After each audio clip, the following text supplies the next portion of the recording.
Good morning, South Africa. Welcome to yet another amazing episode Konala Vooka Breakfast Show. It's a Tuesday, but to Tanda, you choose my sketele. Tisbonu to wenu dumengani, sponu to Tanda ban, Mago to Tanda wena, Enzang Doro, Mago to Tanda banye, that's even an extra mile. And I go by the name of Afriberry, also known as Miss Berry Blaze. But to the darker the berry, the sweeter than Dundu, Nimnandi Mam Nyama, Mam Tlopilik Tikatikin. But outside it's a very chilly yet sunny day because I'm like, you know, the weather has literally confused the enemy. But don't forget to also have some extra layers so you also stay warm out there, because you know what, going out light will never go right. But I'm not traveling alone for now. I am traveling with Mr. Moketi Maimani. How are you doing, sir? A very good morning, Afriberry, and good morning to the viewers right there at home. My name is Moketi Maimani, and yet again, welcome to another Vooka Breakfast Show, epic show, where we have a lot of things that we want to discuss, a lot of things that we want to throw out in the table, and for engagers and the viewers to engage with us. You know, it's a very beautiful Tuesday morning. We can't wait to start the day with you and end it with you, because one thing I want to emphasize, guys, is you can keep on the socials going. We are Vooka Breakfast Show on each and every social media platform. But it's still in the morning. How are you doing right there at home? Tell me on your comment section. And let me just ask my colleague right there, Afriberry, how are you doing this morning, man? Trying to survive the morning, actually. I had a very weird night. I failed to fall asleep, and right now I am just trying to survive the morning and making the best of my day as far. How about you though? Yeah, man, I know that sleepless nights are some of the nights that a lot of people are struggling with. But hopeful today we are going to get into something that make us to choose the day, as we are going to go back home with that energy that we need as we can get comfortable sleep. By the way, I am doing good, man. It's Tuesday. As you've mentioned, whether you choose your partner, whether you choose yourself, whether you choose anyone that you love, it's a Tuesday. Tuesdays are for people who like to choose things. Choose your career, choose your job, choose anything that you like that is significant to your life. Behind me, as you see, ladies and gentlemen, we always have this wonderful segment when we start the day, which is our picture of the day. And you're asking yourself, Mo, what do you have behind you? So today I'm introducing you the newly Happy Water Island. Happy Island Water World. I'm sorry. It's a Happy Island Water World. So you might be asking yourself, where is this place and what do people do? Obviously, when you see water, we know that it is something that we can do when the sun is out, right? So definitely Happy Island Water World is the Joburg's newest water park and features some of the first Africa attraction. It's perfect place for family and friends. So if you've got a family that loves, water, to be in water each and every time when the sun is out, getting all of those vibes right in the location, that is a place that you need to visit, right? Located in Johannesburg. So group tourists and more. It is a captivating water park and nestled the serene suburbs. So where it is, because as I've told you, it is in a Joburg, but now a specific place in Joburg, specific street address. It's something that you need, or when you want to punch in the location to check out, what the place offers. So it's in Muldersdrift, Krugersdorp in South Africa. So Happy Island Water World has its own Mzansi's theme, because the park offers a variety of thrilling slides. It has your family-friendly rides, swimming pools, dining options, because we know that every time when you go to your water worlds, man, people always stress about their children. Can we come with our children? Can we, include everyone, even disabled people, can they come? That's the nice thing about the Water Island Water World, right? So I'm just gonna ask Afripere right there, have you ever been, man, to maybe a place that offers this thrilling water world, man? I think there used to be one. Oh yes, growing up as a kid, there was actually a place close to Rosettenville. I think you also probably went there as a child. Santarama. Do you remember Santarama? And I think most people actually forgot about the place because it ended up being closed. But for me, it literally felt like a water park because it was a perfect place to go with family. They had the dams. You could see the ducks over there rowing there and just literally doing their own thing. And then after that, you had like a bit of a amusement park thing where you had some rides also going through the place. And then you had a water park where you'd see people going into the pool, going for a dip and having fun. So that place, I think it's a place I've never been there, but I think it's a place that I'll definitely love to go to with my family, just to also reminisce over the memories of Santarama. Have you ever been to Santarama though? No, man, I've never been to Santarama. But speaking of the water world, man, I've been to quite few, swimming pools around local areas. So I have some water world experience. Some of this, it's something that I want to experience. Even the one that we touched on, the Valley of the Waves in Sun City, man, I would really, really love to go there. So Happy Island Water World, it is the place to visit. Do make sure that you catch the place, you search it right there on your internet. You can even visit the website, which is www.happyislandwaterworld.co.za. That's it for picture of the day. I hope you guys get into conversation with us. If you want to ask more questions, do not worry. I am here to give you all of the information, and we are here to give you all of the information that you need for the show. So Without wasting any time, man, let me throw it back to Afriberry so that she can tell us what do we have today in the show. Yes, ladies and gentlemen. So today in the show, we have your personal finance, where we'll be dabbling into what is finance and how to personally learn how to save, so that you know gore madi a go a boloka yang ebile khone go direla yang ka lone letsatsi le leng gore wa go tlhoka ka one. Re sa lebeleng gore re tla be gape re bua ka love blog tsa marato, re tle gore batho ba ratanang bone ba ira yang go tabeng ya marato, because a ke re khale ba gore mojola ke mathata ebile wa sokodisa. And then we'll also be dabbling into health and fitness, trying to get healthy and be a fitness bunny. What are the things you can do just to make sure that you keep yourself in check and also keep your health in check? But besides that, we'll also be heading over to Moketsi My Man with the news headlines and the spotlights to see what's happening in and around South Africa. Vooka Breakfast Show. We're out here in the heart of Soweto, Top Santon. This is right next to Zondi Hills and just before you get to Broad Fisher Club. I'm out here, my name is Musi West. I'm out here with the one and only maximum temperature. I'm working my man. TC Sebanana Wakamazibugo, and of course our station manager, the one and only Manelin Lyric. And we're traveling out here, man. This is what we do on the Vooka Breakfast Show. Yeah, you gotta get it fresh. We are fresh and nice. Now it's time to take the information to the people.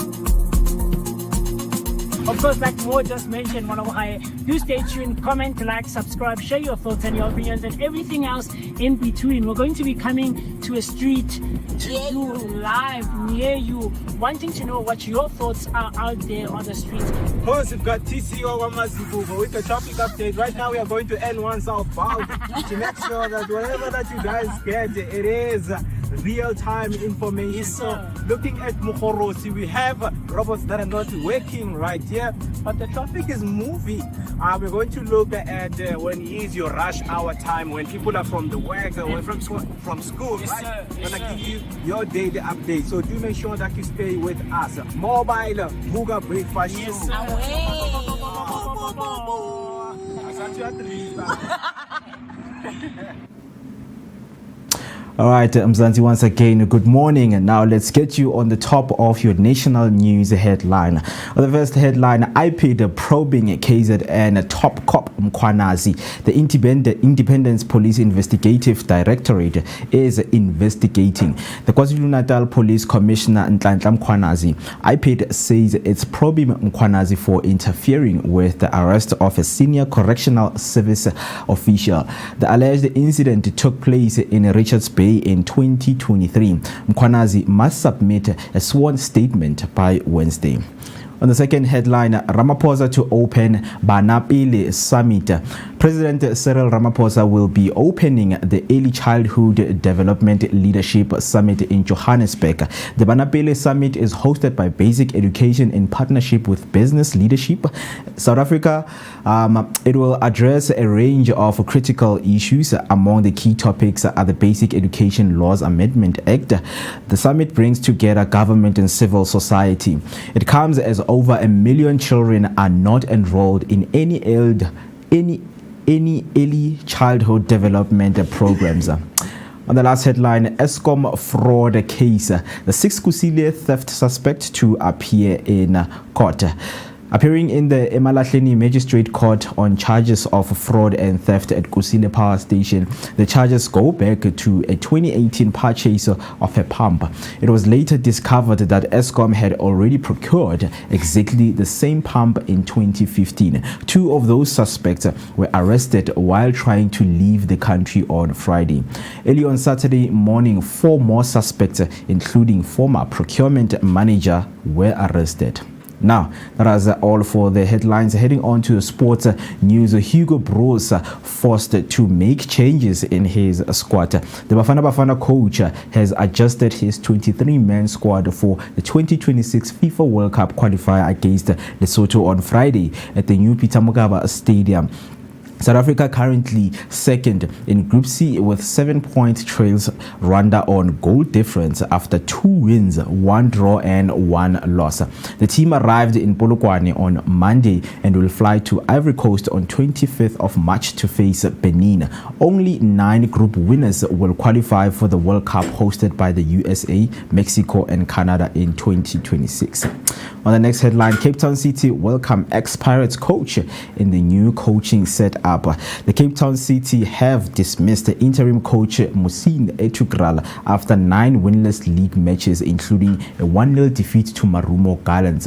Hired as a technical director and later replacing Eric Tinkler, Etugrala managed 3 wins, 3 draws and 8 losses since January, but failed to uplift the team's performance. The club has now appointed a former Orlando Pirates coach, Roger Desar, to rejuvenate their strategy. On boxing news, inexperienced Kumalo makes history by defeating Bopape in a middleweight fight.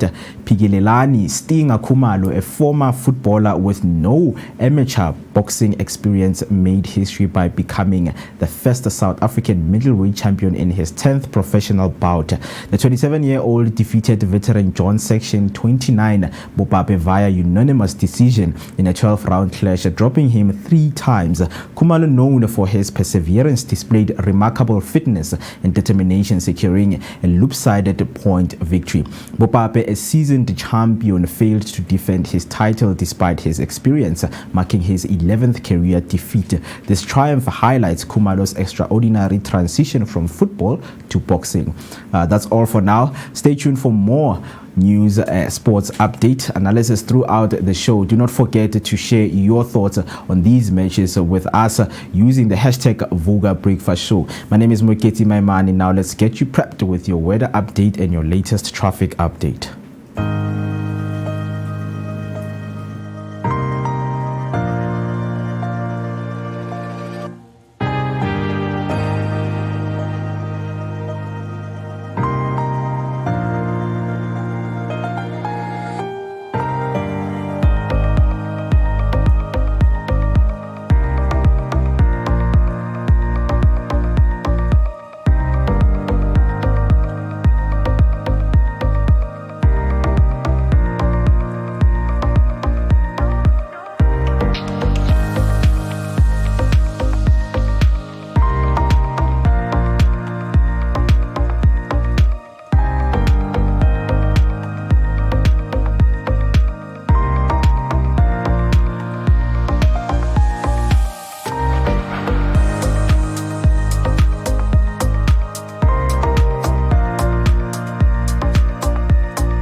All right, now let's get you safe on those roads. On the latest traffic update, there's a stationary vehicle in Centurion and it's blocking the N1 South ramp to N1 South at Brankfontein interchange, and the emergency lane is in N1 is closed.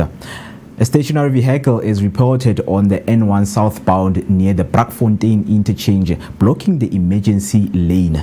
Expect delays on the N1 northbound due to ongoing roadworks near the John Foster Drive of Remba. And there's a stationary vehicle that is blocking the R21 northbound near the Promona Road of Remba, causing delays with the emergency lane affected. I hope you get a safer home or where you are going. Now, let's get you prepped and let's get into the epic show in the Vooka Breakfast Show. And the hashtag to use is the hashtag Vooka Breakfast Show.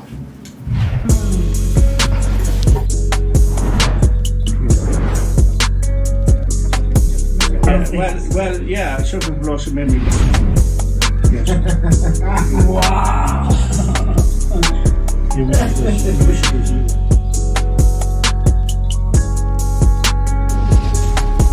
Hey family. Hi, my name is Tisiga Mazbugo Shabalala. My name is Moketi Maimane. My name is Musi Mist. My name is Ketua Ketumgunu. On the Vooka Vooga Breakfast Show. Every weekdays from 7 a.m. to 10 a.m. This is where we are going to have our topical discussion featuring various aspects from different fields. We're going to take care of you and it's going to be amazing, man. Right now I'm on the set of the Vooka Breakfast Show, brought to you by the Blink-On Network. Do not forget to subscribe. That's Vooka Breakfast Show on Facebook and all other social media platforms. Vooka.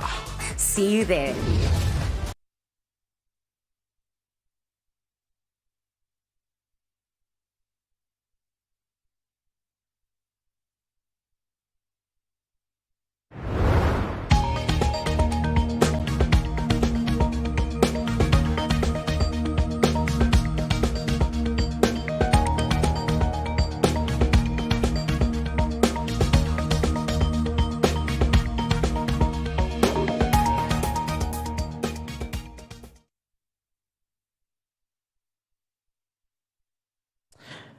All right.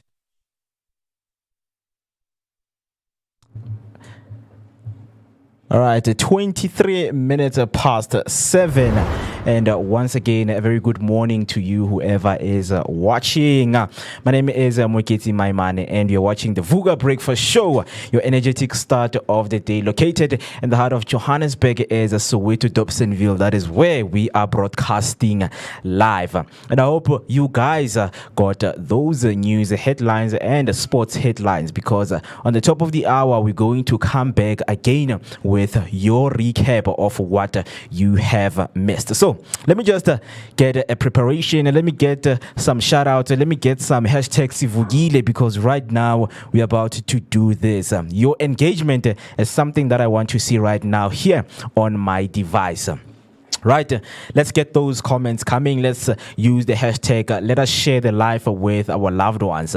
Remember to press the notification button. Remember to press the subscription button, so that whenever we go live, you will be notified right here that the team of Vooka is right here. Because remember, while you are watching, you fall into the family of Vooka Breakfast Show.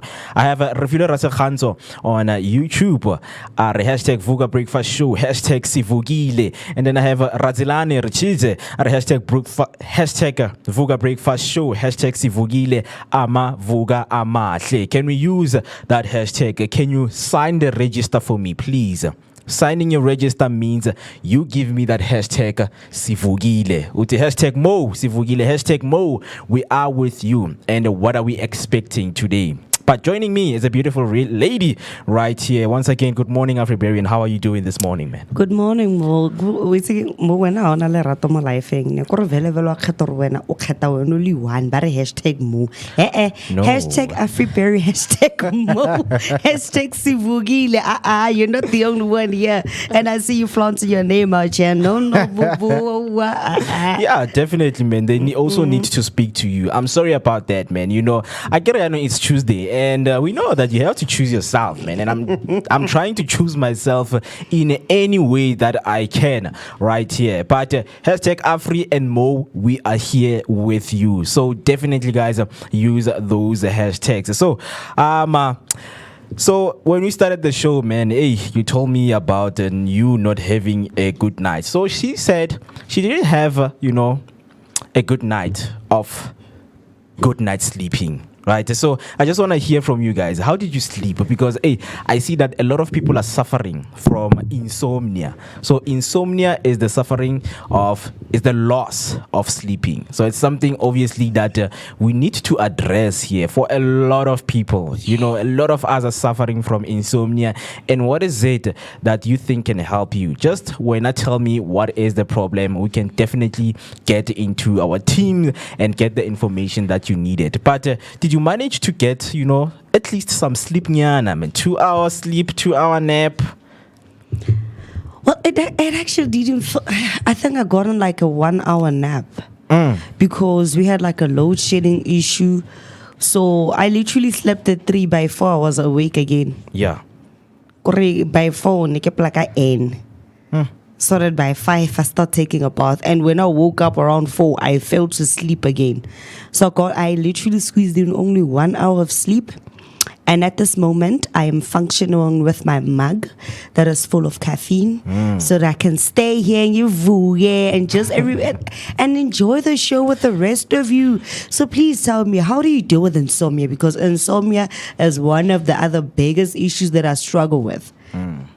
It has been a huge enemy of progress in my life. Yeah. And then the sad part is that I'm not the only insomniac person in the family. Everybody in my house struggles from insomnia, so we literally take turns. Yeah. You see, today I didn't sleep. Tomorrow will probably be my uncle. He's only going to sleep around 6 a.m. in the morning. You'll find us awake, bright. I even ate dinner. Got tutu. Tutu. In When the I AMs. In the AMs. Like when I got in the room, I was no longer hungry. I slept after sleep. I tried to sleep. Dololo. My mom got me a book. I tried reading that book. No, my eyes were moving. But my brain was not receiving the message. Then I closed the book. And then out of nowhere, I ended up having to literally warm up the food they dished up for me.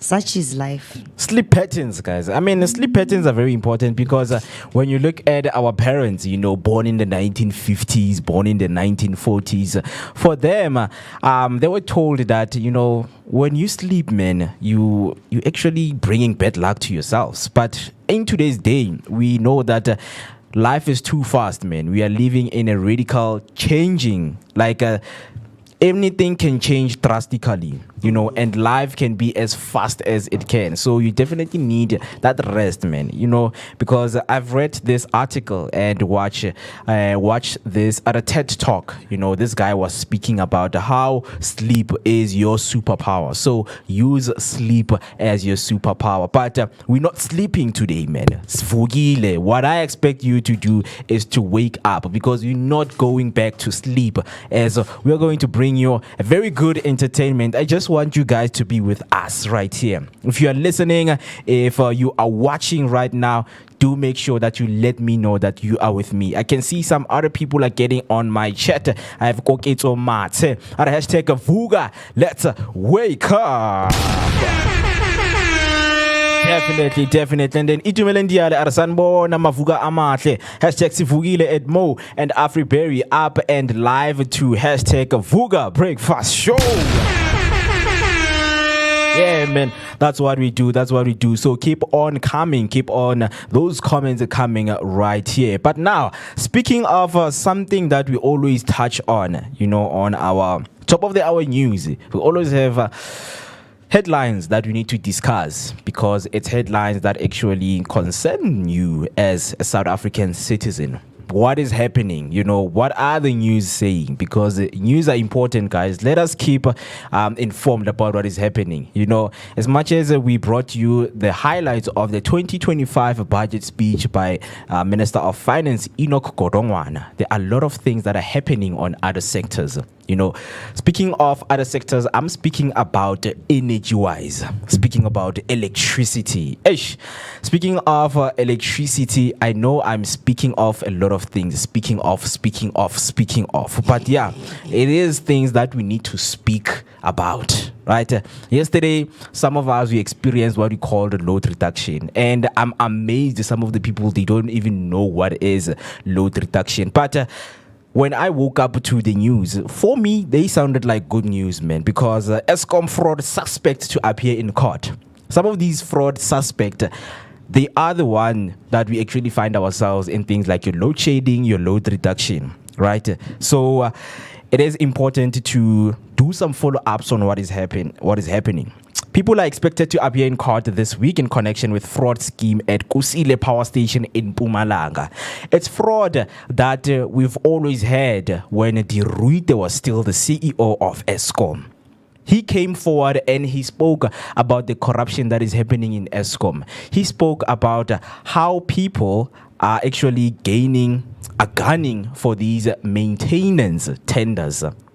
So, for someone who doesn't understand, let me say right here, I have Kusile Power Station and I have Soweto Power Station. So, if Kusile and Soweto Power Station are running each and every day, that means tenders of maintenance are losing money. So, what should we do? Let us make sure that whenever we get a tender of fixing Soweto Power Station, we are going to sabotage it. What do we do by sabotaging it? We actually stab the turbines. So that they can call us again to come and fix. That is some of the corruption and the fraud that we're speaking about. So as long as these power stations keep on failing, there are people who are going to be given money to come and fix those power stations. So here with me is an article that some of the suspects, they have been brought forward. 6 were arrested last week following a coordinated intelligence-driven operation and investigation. So I just love that most of the time, justice is becoming served. So it is good to see that justice is becoming served. We need ourselves more than anyone as a country right now. We need those partnerships. Because on public affairs later, we're going to be speaking about the South Africa and the European Union partnership, right? So do make sure that you stay with us. So obviously, Eskom continues to collaborate closely with law enforcement agencies to investigate fraud and corruption cases that put us in such situations, right? So it is very important to keep up and keep well informed with the information that is being given to us. Dan Maroka, which is currently Eskom CEO, and he is not making any headlines. He is not making, public appearances to the people. We only see the Minister of Electricity, which is Dr. Khosiyentu Ramogopa.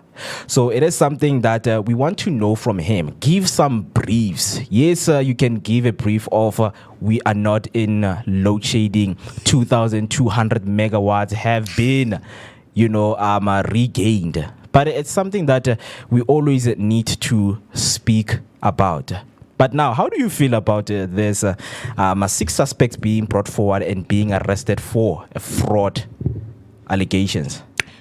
As a South African, I'd like to say it feels amazing that they arrested 6 suspects, who are caught for fraud in the Eskom issue. But how many of the other top suspects that are not being arrested? These are just low-key suspects that we're seeing being arrested. What about the top brass that are actually at the top and not getting arrested? For me, you can catch the little guy, but if you fail to make the big fish pay for their crimes, it's nothing. It literally looks like you didn't do anything. Yeah. I mean, these people have been around here for the longest time. And yet we want to say that, no, they caught 6 people and everything is sorted. No, it's going to be okay. It's not okay. We are still living in a load reduction system. We still have load shedding. I woke up with the lights off. Imagine. That time, but already suspect say 6. What does 6 do compared to the 20s, the 10s that are still there, that are still sitting in the seats of power? It's good for a start, still at the top. It's good for a start. I won't lie. I won't lie. I don't want to lie. This whole Eskom corruption and it's people that have been doing the shady deals that have been doing. It's something that started a very long time ago. So for me, it's not a good start. Yeah. I want them to start at the top. Because in order for you to get everybody, and so ga ile gore ga ntse motho motona o leng gore simolotse yone tlhakantsuko e leng gore a iregala no yana go tshwana fela gore ga o ira sepe go batlagala gore ba ba leng ko dimo ba tswe. The guys at the top need to be rooted out so we can actually live in an energy free and energy sufficient country. Definitely. So in the last words, ESCOM CEO Dan Marokane say our commitment to eliminating corruption within ESCOM remains unwavering. By far, the vast majority of our employees demonstrate integrity and dedication, and those who engage in wrongdoing will increasingly face investigation and action. So if you know anyone who is committing fraud and leaving your city without light for so long, what you can do, you can report any fraud, theft, and illegal electricity via ESCOM crime line at 0800 112722, or the WhatsApp number is 081 333 3323. It's 081 333 So tell us what you think on the ESCOM fraud case. 6 Kusile theft suspect to appear in court. Tell me what you think. Do you think justice is being brought forward? Because we have been facing load shedding in which we are not supposed to be facing. Right now, I'm going to take a break, and let this process in you and tell me what you think if you have anything to say. So in the meantime, let us take a short break, and here is your weather update.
All right, 20 minutes till we hit 8 o'clock, and you're still watching the Vooka Breakfast Show with me, Mwiketi Maimane, aka Maximum Temperature, the son of Mother Nature. I am not alone, of course. I'm with the beautiful Avi Berry right here in studio. So what you can do is to simply use the hashtag Vooka Breakfast Show to engage with us throughout our social media platforms. Before the break, we were looking at the headline that had to do with the 6 suspects that were brought forward with the ESCOM fraud case. Tell me what you think about it. Let me know on my comment section. But now I have a comment. When we started, obviously we're speaking about waking up. This is the Vooka Breakfast Show. Definitely you have to wake up in order for you to watch the show. So Koketso answered to the subject that we were having before, when we started the show, speaking about insomnia, the importance of having sleep, because sleep is your superpower that you can actually use to have a very good productive day, right? So Koketso are having to draw for an hour before bed is my best way to deal with insomnia. Even though the drawings might not be able or might not be complete, but it's good to be off screen. That is very nice, man. That is very nice, because we know that there are some of the things that we do to make sleep come. A lot of people, they just, bring in screen, like they just watch a movie, listen to music, and then by just listening to music, music will make them doze off to their sleep. But what are the ways that you're using to get some sleep? Do you pray? Do you light pepper? Or do you practice anything, traditional things, that might help you to get some sleep? Because remember, sleep is indeed your superpower. But yeah, without wasting any time, okay? But one thing I heard is that sometimes it's because you're waiting up to catch Gator Aviators. Oh my goodness. But But at that time, it's time for you to also talk with your underground gang. They're like, so, in a way, it is kind of true, because those are the 6, 12, 3, 9. Those are the perfect times for praying in terms of any religion. Yeah. And they're also the perfect times for one to align themselves. So sometimes even if I'm awake at 3, I'm like, okay, let's just meet and talk then. Then solve this whole situation. Yeah. And at that time, no Ghetto Aviator is going to land on my roof. Yeah. Because I'm awake. You are protected, man. You have all your guns right there and ready for war. Definitely, guys, we need to always prepare for the war. Not only war, but spiritual war that is happening when we are sleeping. Some of you guys, they work with you. You wake up sweating. You don't know what you are doing. Kanti, you're becoming a marathon runner whenever you are sleeping. You're asking yourself why people are winning marathons. People do things. So you should be careful. Make sure that you sleep armored. Right? Yeah. So as you know that we always, have this culture each and every day. We will never let you down when it comes to today in history and word of the day. We know that today might serve a significant memory for someone, for you, or nationally, internationally also. There are some of the things that took part this day, whether it's last year, whether it's 500 to 2 million years back, but this day a significant memory was definitely served. So, what do we have today in history? Paris introduced the first public buses, a revolutionary concept for its time. Very, very interesting. So, in March 1662, the first public buses began to run on this day. An idea probably 200 years ahead of its time. The service introduced in Paris was abandoned in 1675, and public transport did not return to the streets of any major city until 1895. So let me repeat that again. What do we have today in history? So in Paris, they introduced the first public buses, a revolutionary concept for its time. The first public buses began to run on this day, an idea probably 200 years ahead of its time. The service introduced in Paris was abandoned in 1675, and public transport did not return to the streets of any major city until 1895. Did you know that?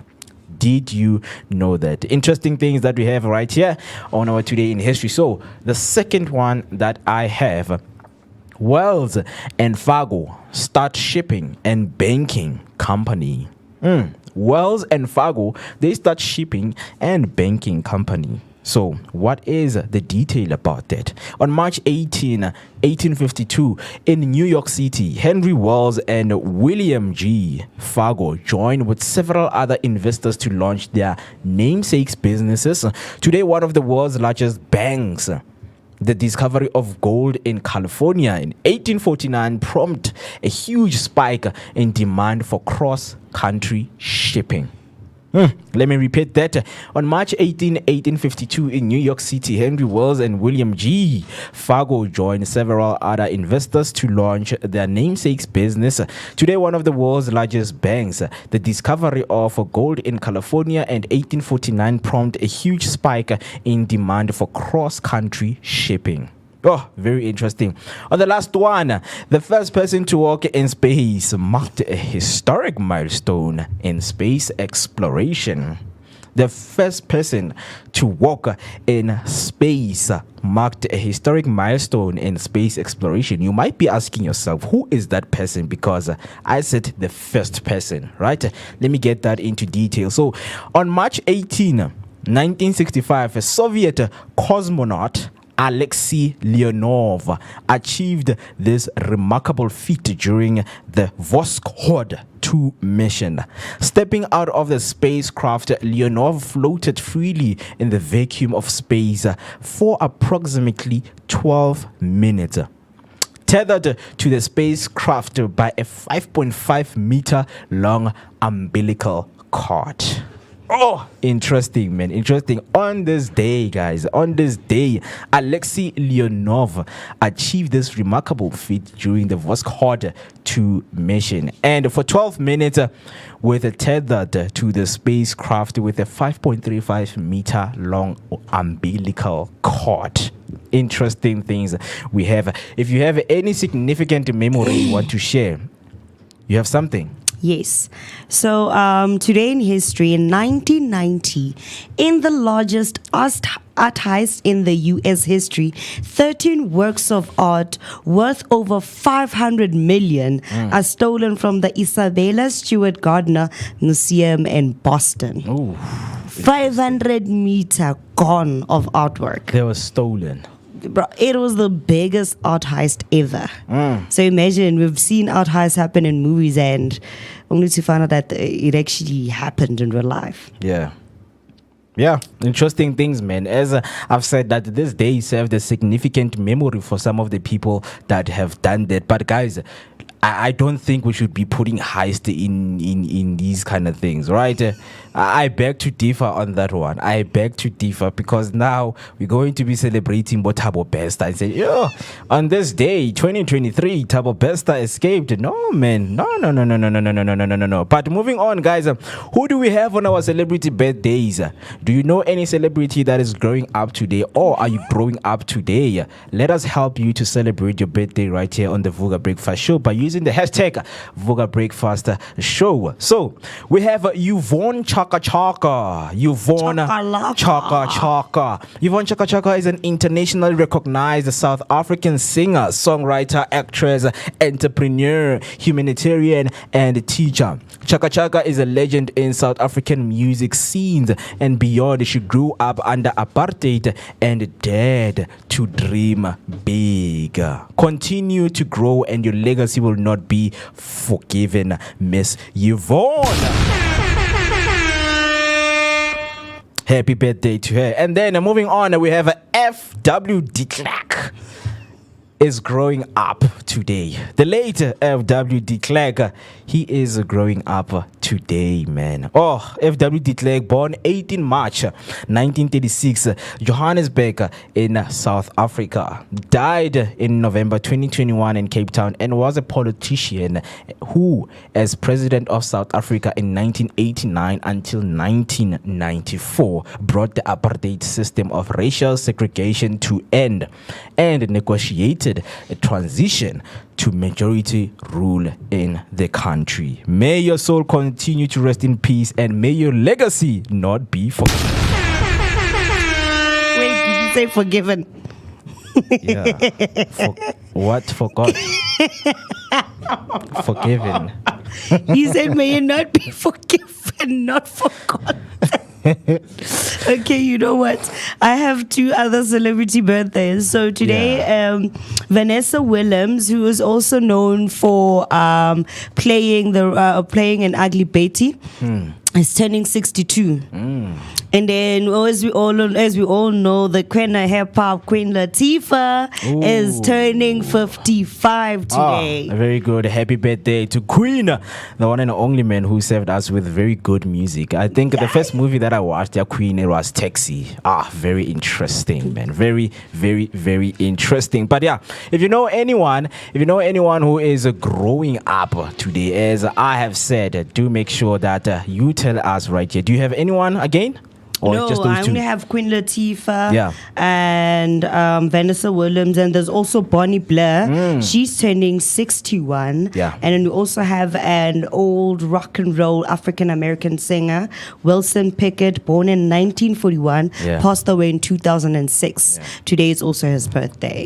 Definitely, man. Let's keep on growing, man, because these significant days, they speak to our growth and what we may become in the future.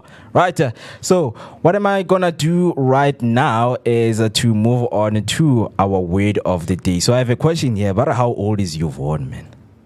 Chaka Chaka, is she alive? I'm sorry to ask that question. I'm young, guys. Today you don't want I'm peace, young. ne? I'm too young. No, today you don't want peace. Right. Oh, funny fact about Yvonne Chaka Chaka is that Tamara Day is actually Yvonne Chaka Chaka's sort of like daughter-in-law. Tamara Day, who's also a South African singer, has a child with Yvonne Chaka Chaka's son. So there's a very mixed history there, and about one but lady cat five. Aibo. Interesting. Yeah, but my producer she forget to give me the birth year. Right. Yeah, she was the one doing this, so she forgot to put the birth year of Yvonne Chaka Chaka, because I don't know. Right here, she's an entrepreneur. Some of us, I think, we know her to be alive, but yeah, I have information. So she was born in 1965, right? So she is turning 60 years. She would be turning 60 years today. From Dobson. What? Wait. Wait. So Yvonne Chaka Chaka is from Dobsonville. Was born March 18 in Dobsonville, Soweto. Come on, man.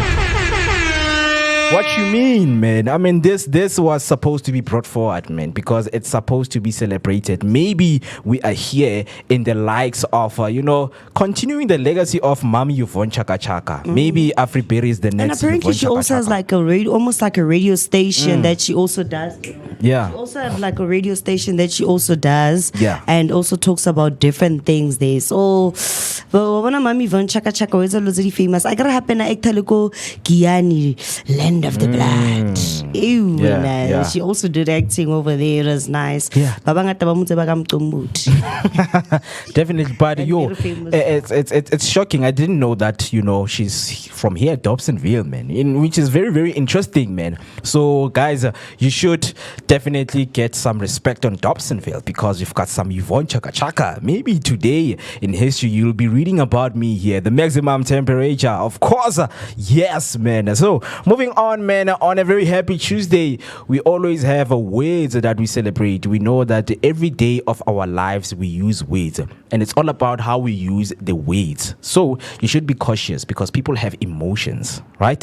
What kind of a person are you? Are you practicing emotional intelligence in the space or the environment that you are in? So speaking of words, we've got a word of the day, and I want to give you a task. A task is, whether the word is difficult for you, just try to put together a sentence that we will read for you right here.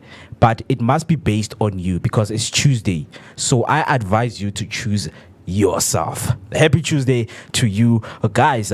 So our word of the day is fugacious. Fugacious.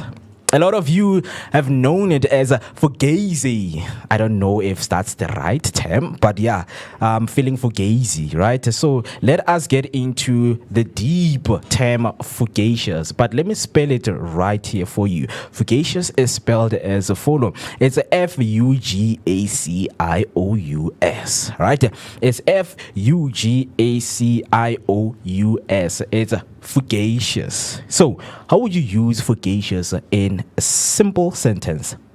So, the definition of it before I go into describing or giving you an example of how to use the word in a sentence. The definition of fugacious is lasting only a short time or fleeting. Lasting only a short time or fleeting. That is fugacious. I think there's another word, man, that almost same to fugacious. It's something that is lasting for a short time, and I think we did this word. It's ephemeral, if I'm not mistaken. Yeah, if you can check ephemeral, it and fugazi, fugacious, they kind of have the same definition. So how would you use fugacious in a sentence? So let me give a definition. It's something that lasts only a short time or fleeting. How would you use that word, right? An example using the word, it's the rock band's early success proved fugacious within 2 years. Its members had moved on to other careers. The rock band early success proved fugacious within 2 years. Its members had moved on to other careers. How would you use? Because how would I use it is that my relationship last year was fugacious. It only lasted for a very, very short time, right? So how would you use? Afri, how would you use the word fugacious? It was a time when I saw a handsome man until life hit me by a lightning rod, and I was forever fugacious for the moment we had. Woo!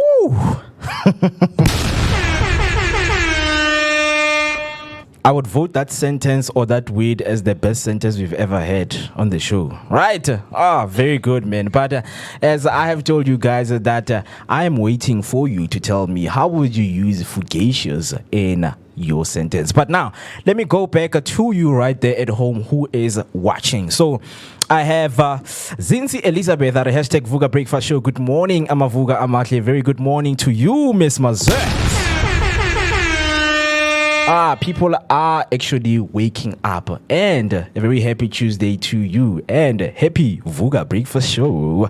And then I have Hector Takalani at hashtag Vooka Breakfast Show. Morning all, wishing all a happy Tuesday. To you too, man, we wish you a very, very happy Tuesday. And this Tuesday, Ketom Tandayo, who are you choosing? Right, and then Hector Takalani Are, yes, she was born in Dobsonville, Block 7. Hey, man.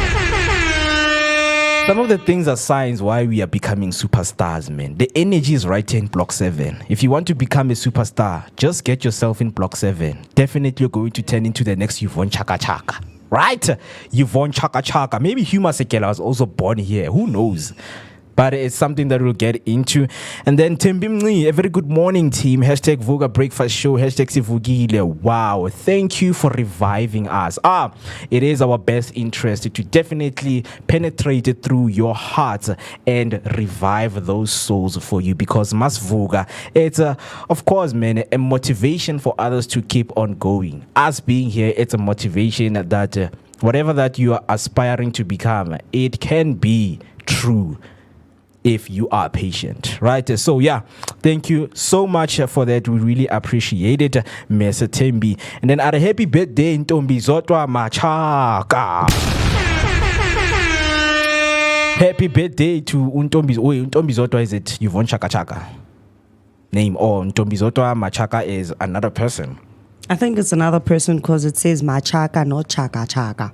Yeah. Okay, Ntombi Zotwa Machaka, this one is for you. Happy birthday! Woohoo! Yeah! Hip hip! Hooray! Hooray! Hooray! Happy birthday to Ntombi Zotwa Machaka. Yes, right now, top of the hour, what we're going to do right now is to take a short break and give you your latest news. So what I want you to do is to grab a cup of coffee, stay right there where you are. Do not go anywhere because more is coming after the break. As we promised that we're going to have a segment that speaks to you personally, financially, which is your personal finance, how to use your finances, right? The money that you have, We will help you to navigate it through budgeting, saving, and investing. So stay tuned as we take a short break as we bring you also your news headlines. In the meantime, let me get you prepped with your weather update.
Once again, a very good morning, ladies and gentlemen. These are your second news headline. The first one, strained SA and US relation, just a hiccup on Ramaphosa. South Africa's relationship with the US is at an all-time low, but President Cyril Ramaphosa says no ad is lost. He's confident the relationship can still be salvaged and insists engagement with the Trump administration will continue. The US has taken a bold diplomatic step of expelling South Africa's ambassador Ebrahim Rasool over remarks he made about President Donald Trump. Improving our relationship with the United States of America is a priority for us. They are our trading partner, second largest trading partner after China. We will therefore seek, as we must, to ensure that our relations are on a good footing, which is one thing that we do with all countries in the world. Ramaphosa explained. The president denies Washington is giving South Africa the cold shoulder. We are not being ignored. We are continuing to engage with them. As it is now, a great deal of progress has been made by our ambassador in strengthening out the path to ensure there are engagement at a diplomatic level. So this is hiccup that we are working on straightening out, he added. Expelled Ambassador Ebrahim Rasool is expected back home at the end of the week. On the second headline, Mfuleni municipality returns 640 million rands in unspent funds. The Mfuleni municipality has had to return 640 million rands. This is despite residents have been frustrated with poor service delivery. There are calls for the mayor to step down an investigation into the matter. On a third headline, at least 40 killed in weekend U.S. tornadoes. Severe tornadoes and storms across the U.S. killed at least 40 people and injured dozens. Kansas experienced 8 fatalities, a 50-vehicle crash due to a dust storm. Oklahoma reported 4 deaths from the wildfires. Kansas faced 3 fatalities and 32 injuries. Missouri confirmed 12 storm-related deaths, and Texas reported 4 deaths linked to dust storms. President Trump announced National Guard deployment in Kansas last year. Nearly 1,800 tornadoes were recorded, the second highest on record. Recovery efforts are ongoing amid widespread devastation. On the sports news, bringing you your recap. Hugo Bruce forced to make changes in his squad. The Bafana coach Hugo has adjusted his 23-man squad for 2026 FIFA World Cup qualifier against Lesotho on Friday at the new Peter Mokaba Stadium. South Africa currently second in Group C with 7 points trails Rwanda on goal difference after 2 wins, 1 draw and 1 loss. The team arrived in Polokwane on Monday and will fly to Ivory Coast on the 25th of March to face Benin. Only 9 group winner will qualify for the World Cup hosted by the USA, Mexico and Canada in 2026. On the second sports headline, Cape Town City welcome ex-Pirates coach in the new coaching setup. Cape Town City FC dismissed interim coach Musina Etukral after 9 winless league matches, including a 1-0 defeat to Marumo Gardens. Hired as a technical director and later replacing Eric Tinkler, Etukral managed 3 wins, 3 draws and 8 losses since January, but failed to uplift the team's performance. The club has now appointed a former Orlando Pirates coach, Roger Desai, to rejuvenate their strategy. Moving on to the boxing news, inexperienced Khumalo makes history by defeating Bopape in middleweight fight. Pikelelani Stinger Khumalo, a former footballer with no amateur boxing experience, made history by becoming the South Africa middleweight champion in his 10th professional bout. The 27-year-old defeated veteran John Section 29 Bopape via unanimous decision in a 12-round clash, dropping him 3 times. Khumalo, known for his perseverance, displayed remarkable fitness and determination, securing a lopsided point victory. Bopape, a seasoned champion, failed to defend his title despite his experience, marking his 11th career defeat. This triumph highlights Khumalo's extraordinary transition from football to boxing. That's all for now. Stay updated and tell us what you think on these headlines using the hashtag Vooka Breakfast Show. Right now, let us go back to an epic show that we're having.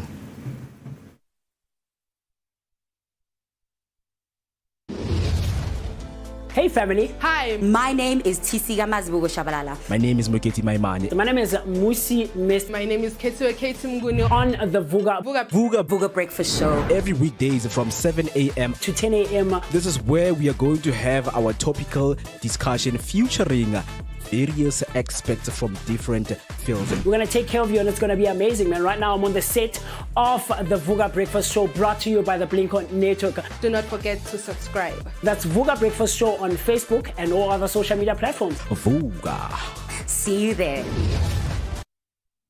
All right, let's get you safe right there on those roads with your latest traffic update. So, a stationary vehicle is blocking one of 4 lanes on the N12 westbound after the Edenvale Road ramp from Edenvale Road M37. Expect delays in the area. On the second one, there is a congestion on the N1 northbound between Deep Kloof Interchange and Golden Highway, affecting the ramp to the N12 Southern Bypass. On the N1 northbound, congestion in Florida on ramp from Gordon Road to ramp from Bayers Nude Driver M5, ramp from Bayers Nude Driver at the M5. So I hope that you guys stay cautious right there on the roads and you drive safely to your destinations.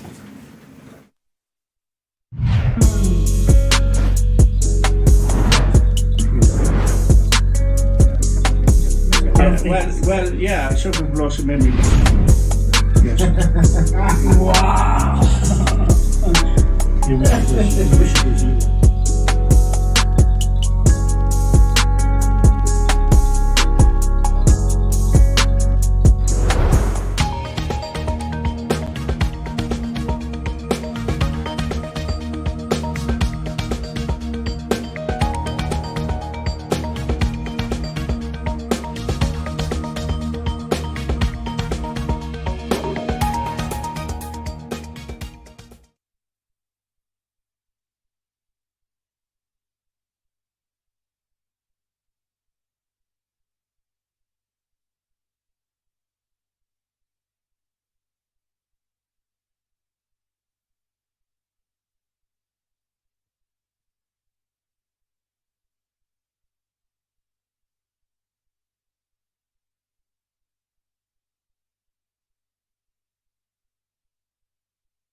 Welcome back, Ngwanakohaya. How are you doing?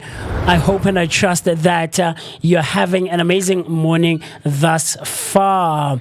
Welcome, man. You are hanging out with me, the one and only MOOCEE Mr. My name is Musi Mr. And look, I could not be happier to be in your company. It's a Tuesday morning, the second day of the third week of the third month in 2025. The time right about now is 11 minutes past 8 on a Tuesday morning, the 18th of March 2025. And I'm happy, man. I was telling Mo when I got here to studio and that I'm feeling way better than I was yesterday. I don't know about you, but when we are experiencing weather like we were yesterday, you know, my mood tends to get a bit gloomy, you know, and down. So I don't know about you. Tell me on our comment section how do you feel when it's raining and it's wet and it's cold?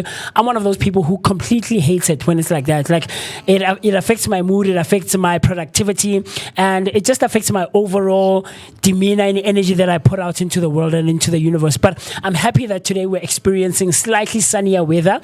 It's slightly warmer than it is or than it was yesterday. We know that you know, we are now approaching the colder season, and so if you've just tuned in, you've just tuned in and you've just walked in and just joined us, look, you're absolutely right on time. You're on schedule to catch your favorite, or rather what promises to be your favorite rendezvous every weekday morning, Monday to Friday. We will be taking such good care of you right here on Vooka Breakfast Show, brought to you by the Blinko Network, and you'll always be hanging out with me, the one and only MOOCEE Mist. My name is Musi Mist, and I'm looking forward to you and I engaging and having such an amazing time with the rest of the team. Guys, let me ask you, how's it going, Mr. Mo? Yeah, man.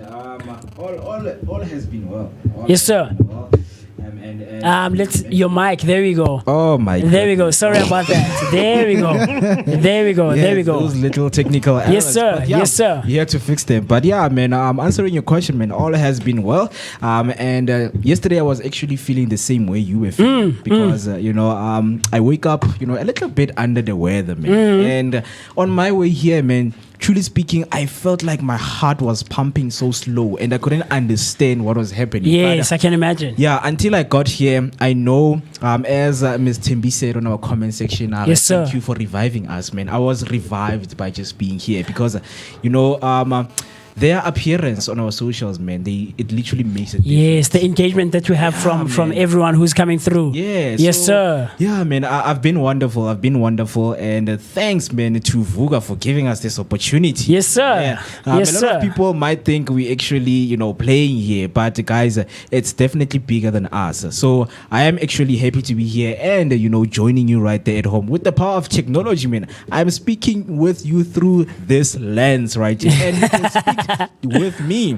So that's what we want, man. So those conversations every time I wake up in the morning, come here and bring you the best content that you can ever get, man. Absolutely. Afriberry, how about you, Ngwanakohaya? How are you feeling? How's it going on this Tuesday morning? Yeah,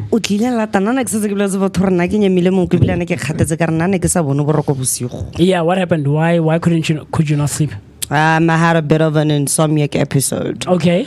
After a very long time, so it was one of those insomniac episode. And unfortunately, once they start, I'm gonna have a whole lot of these mornings right now. The slow mornings, yeah. Yeah, when I literally don't sleep. Sometimes boroko ba go ntlela ka 4. Yeah, it happens to the best of us. Yes. Oh dear Lord. It happens to the best of us. It happens to the best of us. More, as you're mentioning that, you know, people are engaging with us. We have Hector Takalani Ndlovu coming through on YouTube saying that with regards to the traffic update that you just gave us, saying #traffic, there's on the N1 North, there's an accident and M1 southbound towards Kilani.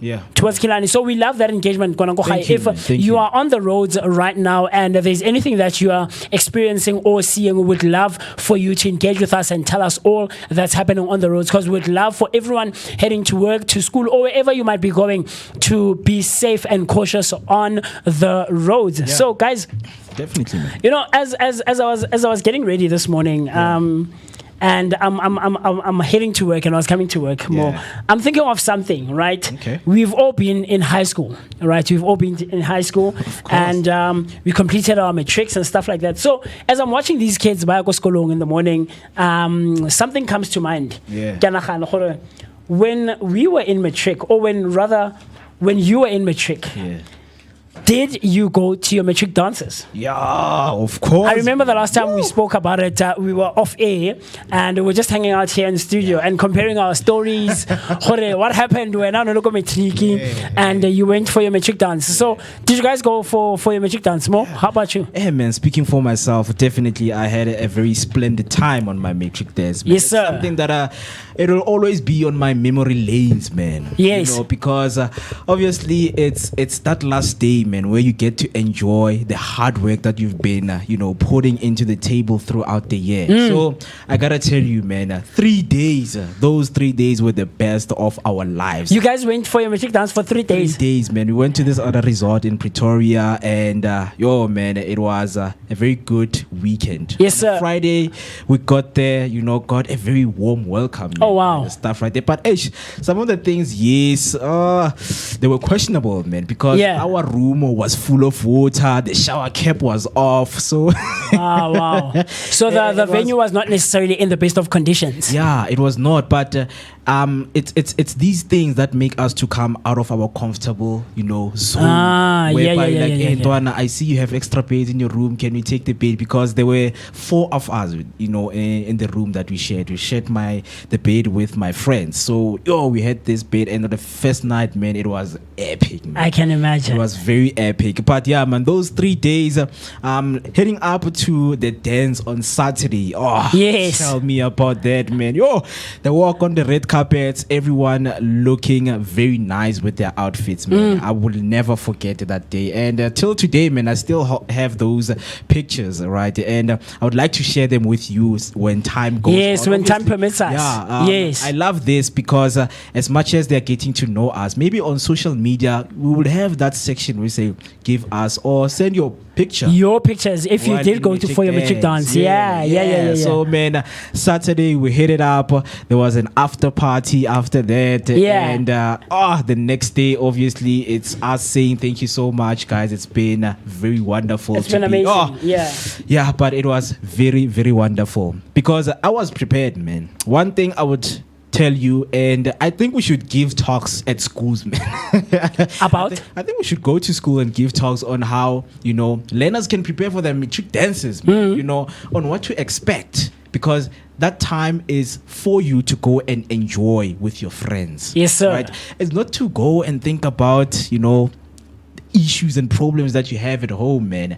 It's the school saying, guys, you have worked so hard to be here, and there's a little celebration that you guys can, so we were prepared, man. I remember I bought 3 outfits for 3 days. Wow. I wanted to make sure, man. To make sure, but yeah, man. Just summarizing it, man, it was a very, very wonderful experience, and I would never forget it till this day. Wow, such cool stuff. Afroperi, let me come to you. Tell me, did you go? If you did, how was it? If you didn't, why did you not go?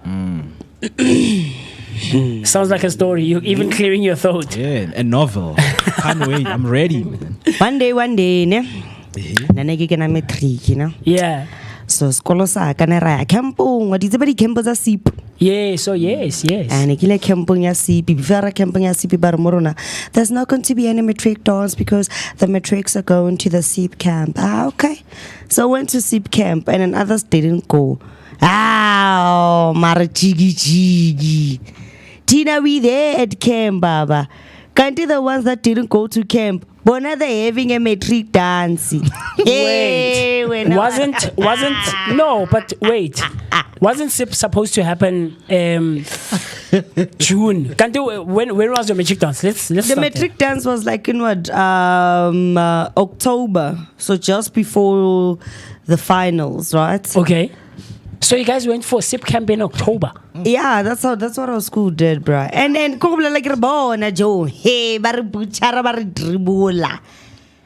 I know Russia when Ricky Mrs. or no, Topatala, or compare and all that.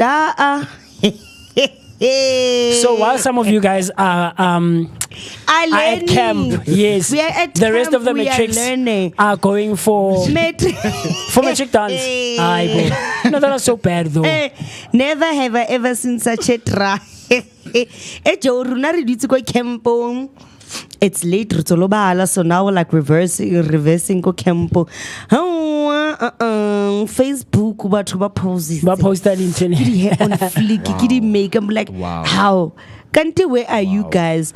No, we're at the matric. No, but that was so unfair though. Like, so like what happened? What was the story behind it? Like principal ring, what are the You know, teachers the saying? story was so dodged to the point that the principal is no longer even the principal of the school. Hey guys, lekena ka dikolo. Dikolo tsa lona Africa no man.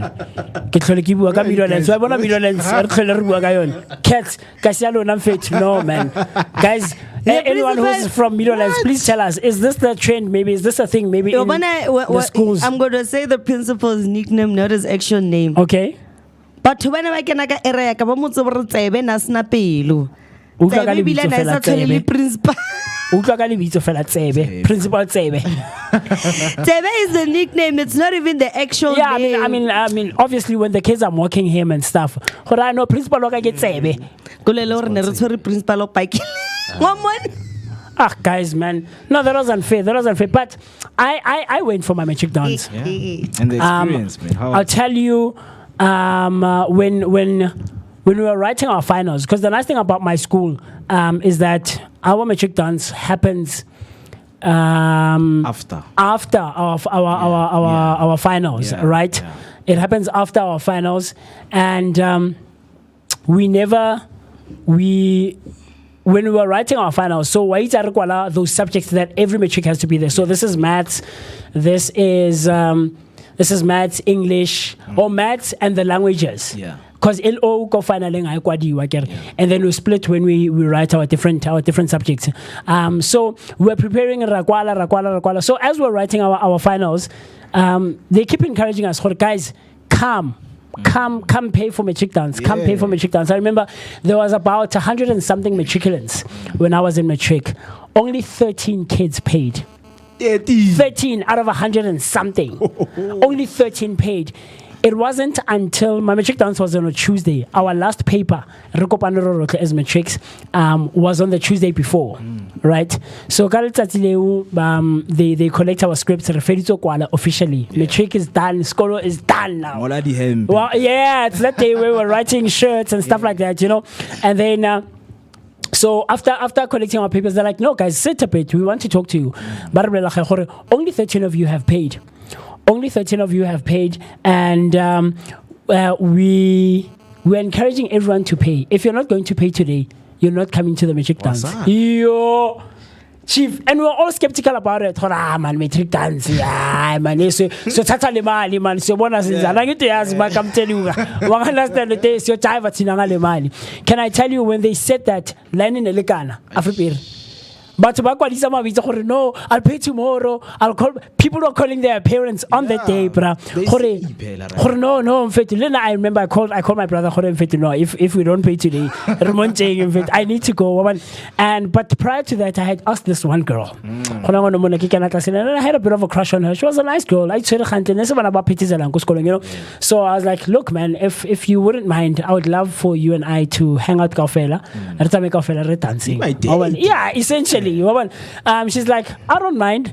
So me being the person that I am, in terms of outfits and stuff like that, you know, I always try and go ahead of time in terms of what I'm going to wear on a day and stuff, and maybe prepare like 2 different outfits. Because you remember the last time when we spoke about outfits, I said I'm one of those people who dresses according to weather and not my mood. If weather, so I asked her, what color is your dress going to be? She's like, no, it's going to be a surprise. This lady, come on, you need to tell me so that when I go buy a suit, so that we match and sharp on.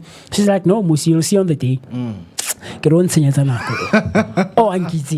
So it was a Tuesday. I go and I bought my suit. Bought my suit. It was like a nice purplish. No. It was like a nice purplish, and I matched it with a white shirt, a plain white shirt, and a brown belt and brown shoes. So it worked, man. And I did like the sunglasses, without the frame, like clear glasses. Look, I was proper, man. I have the picture. I'll share it. We'll share it on our social. So I will. I'll look for it. I'll try finding it. There's a girl I used to go to school with. I think Sambana Lesona, Matapelo Snipper. So I bought my suit. This is Saturday. Sunday, Monday, Tuesday is a metric dance. We drove so my school always holds their metric dances go Krugersdorp, but they booked a nice place for surprise dress. The thing Afriberry, the stand for the phone.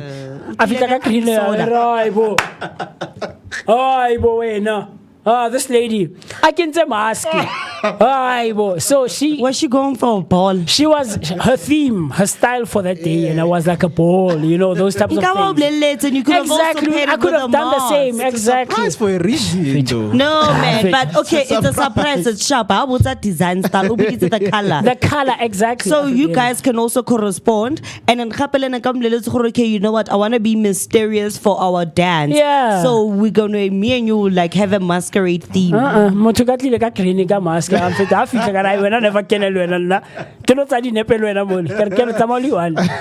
then by coincidence, there's another girl in my class who was wearing the same color dress as my suit.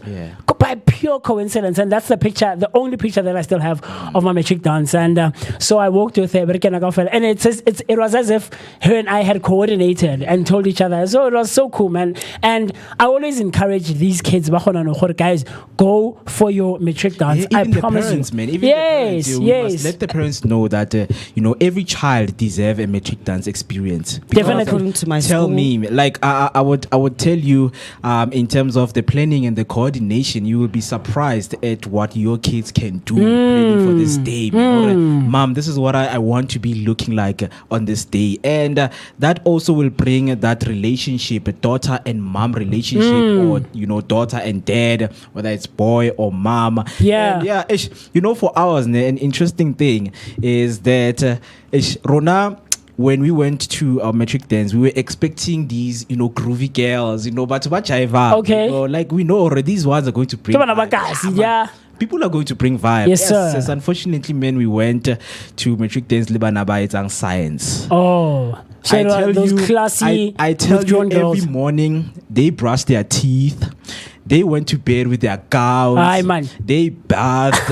You see who they prepared themselves. I'm like, come on, guys. Come on. Those girls who are very well behaved. Bruh, What rough dance about say it's boy. More often They didn't come, yeah. man, and it was a total complete different experience. But after party, some of them they literally tried to be part of that group, man, of guys that are let's have fun, let's dance together, because this is the last time we see each other. like you would see them there, but we take a group, eating yogurt. But did you know that without gravitons we wouldn't be able to stand here? Like but already affects it's a science during dancing. And just doing it. Man. Ooh. Yeah. No, man. So on YouTube we have Hectandlovu again, Takalani TK coming through saying my metric dance was very well, but the after party was man. fire. Everyone is looking forward to the after party, man. After party, me being me. So I told, now when I bought my outfit, I just bought the suit. I didn't buy clothes for after party. Like, unlike you said you bought 3 different outfits, right? So I was like, man, I don't need clothes, man. Can I let you I'll wear my own clothes.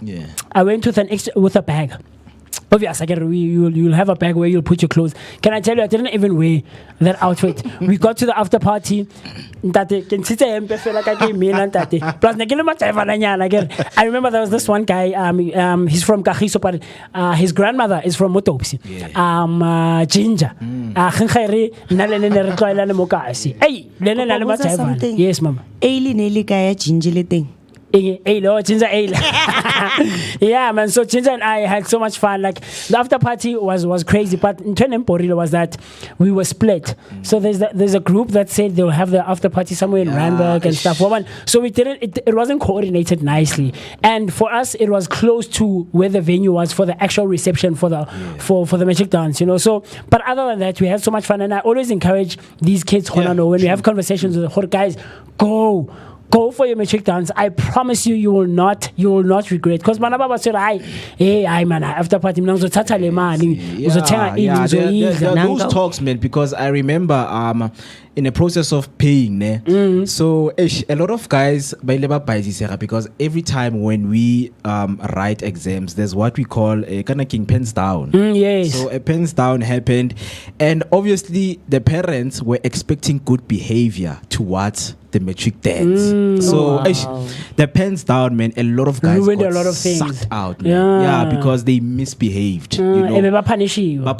What to say? I mean, you can't be going to a matric dance behavior as so. You don't know what might happen to you. Yes. Yeah, so even these pens down, I love this initiative. The Metro Police should always intervene when they see kids hanging around. A lot of bad things are happening, especially nowadays, man. So it is important to keep those kids safe. But a matric dance, well coordinated, parents must also be part of it. This place, let's check it out. Is it safe for our kids? Is it conducive? Is it conducive so that we know what are we paying for? Oh wow.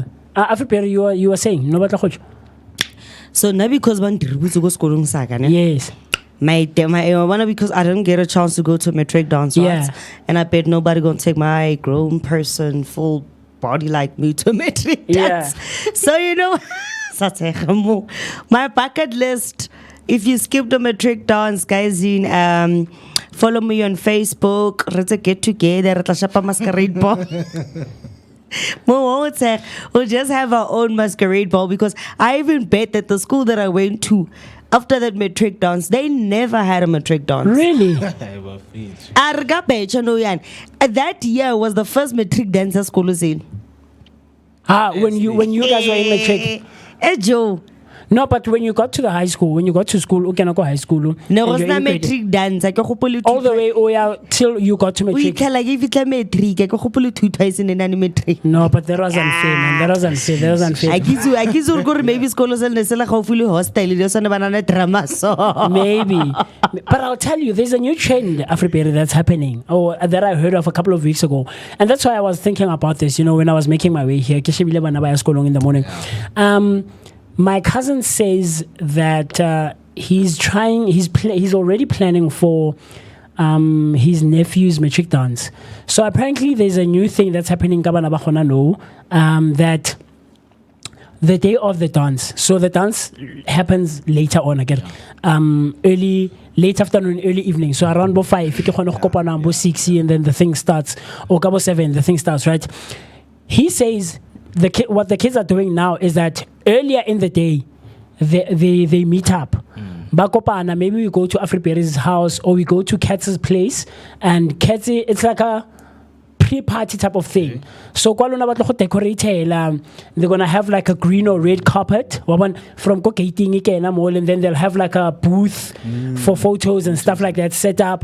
Then there's like a nice table for snacks and drinks, more obviously soft drinks.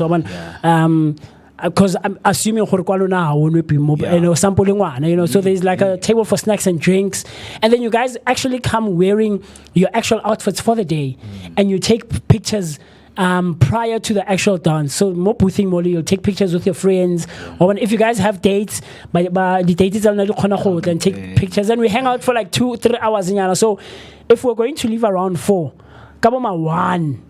past 1 or past 12 to 1 rakopana, and we hang out or Afriperi or nice music and it's an actual thing. It's an actual thing, and it's a vibe. And then later on we drive together or they go all out, man. So maybe at least like a nice car, a limousine or quantum or whatever the case, and then it drops us off. So I was like interested. I was so intrigued when my cousin told me that. No, I'm already planning something very cool for my nephew, man, because he's been on my neck since the year started. He's in matric this year, And I can't wait to go and wonder what the actual the thing is. experience, Yeah, man. Because yeah. I've seen that on TikTok, definitely. I've seen that on TikTok, man.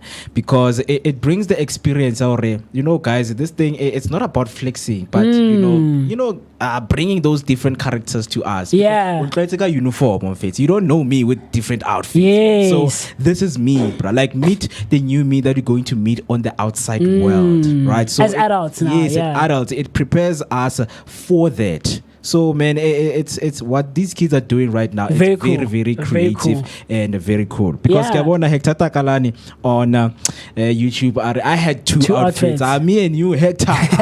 Me, I had three, bruh. Three for each day, bruh. Yo. I had an outfit For Friday. Where you going guys got to the the- dance. yeah. And I had an outfit for The actual dance and the after party. Oh, wow. Woo, man. Such cool stuff. Good experience. Africa, you were saying, You know, I think the other, but matric dancers have like weird trends, man. I think it was about like last year when you ngwana mong wa lekwa mo o bile fitla matric dancing ka quantum. And then I fitla re man o fitla go sekolong o shapa maskandi. Yeah, well, I think I saw that video. And then let's maskandi, but the most weirdest thing for matric, aka prom, is the ones they have in the US. I once saw a video of somebody arriving in an ambulance. I'm like, banana ko dlala ko US o lo kadima motho ambulance ora fitlha ka yona ko promo. Creativity. Yeah, creativity, man. It's pushing the boundaries. My friend wanted to come with an helicopter. Did he afford it at the time? Well, unfortunately, it was a resort, Mfana. Like, you couldn't park in. Oh, Like, yeah, it couldn't land anywhere. But the thing is, there's a pressure that comes with planning, guys. I've seen it. I feel like it's unnecessary pressure that these kids put themselves under and put their parents essentially under, because batswadi ke bone who ultimately have to pay for these things, you know. So I don't know, man. I found that very interesting, and I thought maybe I could share it with you. Tell us how was your matric dance if you went?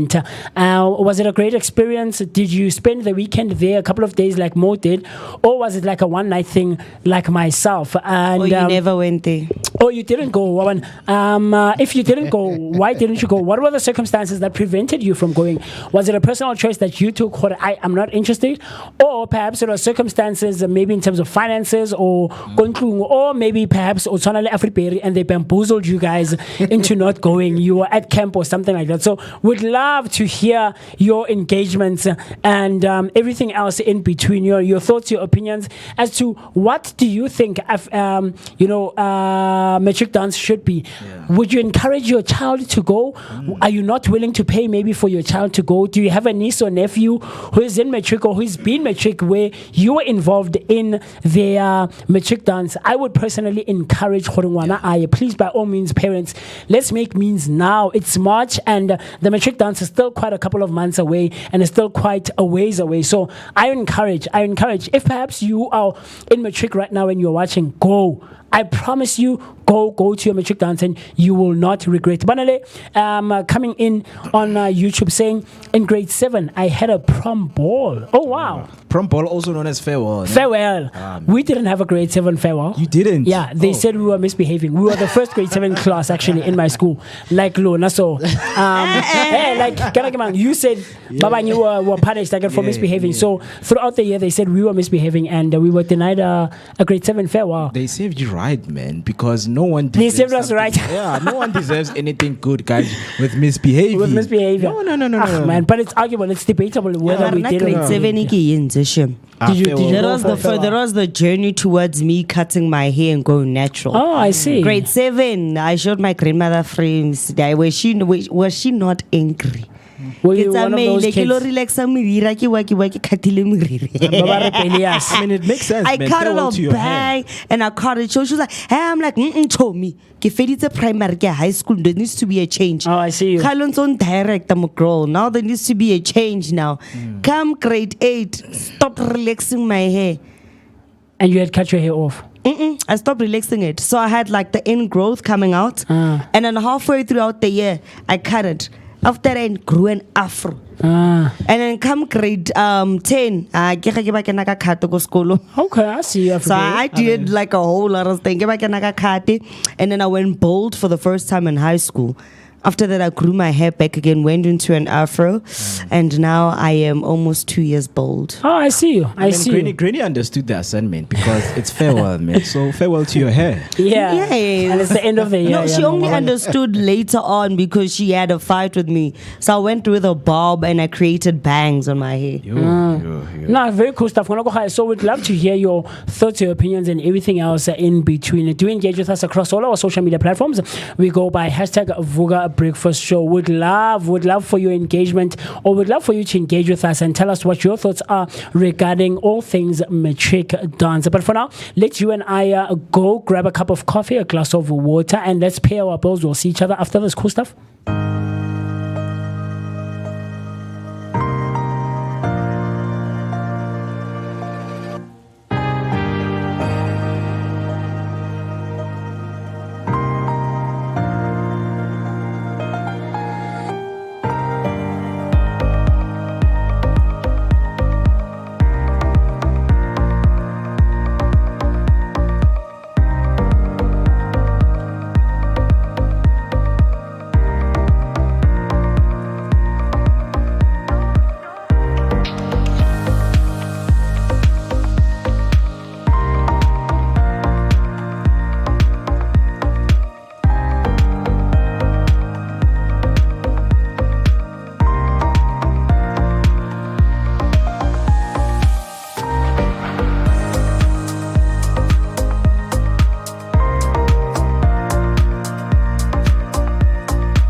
Welcome back, Ngwanakwagae. Look, if you have just tuned in and you've just joined us, so welcome back. You're right on time, right on schedule to catch what promises to be your favorite rendezvous every weekday morning, Monday to Friday, right here. We will be taking care of you right here on the Vooka Breakfast Show, brought to you by the Blinko Network. But of course, if you've been hanging out with us like Bo Tembi and Bo Hector, you are still hanging out with us on your favorite rendezvous every weekday morning. The hashtag Vooka Breakfast Show with myself, the one and only MOOCEE Mist. My name is Musi Mist, and I'm still hanging out with the one and only Moketi my man, maximum temperature. Yes, sir. How's it going, Mo? Are you still good, my brother? Yo, man, I'm still good, man. I'm still good. You know, man, right here on the Vooka Breakfast Show, your energetic start of the day. Yeah. Yes, sir. Yeah, that's what we do, man. So I'm still good. I hope whoever is watching right now is still with us. We're still on the same train, guys. Right? We're still on the same train because definitely, man, we've got more coming. So I'm happy and can't wait to get into more details of what we have. Yes, sir. Takalani coming through, Hector Ndlovu coming through on YouTube saying, grade 7 was the best school days for me. If I can do it again, I would absolutely go for it. Such cool stuff. True. I think when I was in high school, I might have felt like that. But once I got to high school, or rather once I was finished with high school, that's when I felt like, no, primary, no, it's too far back. I would go back to grade 10 and do my last 3 years of high school more. I had such an amazing time. Oh, man.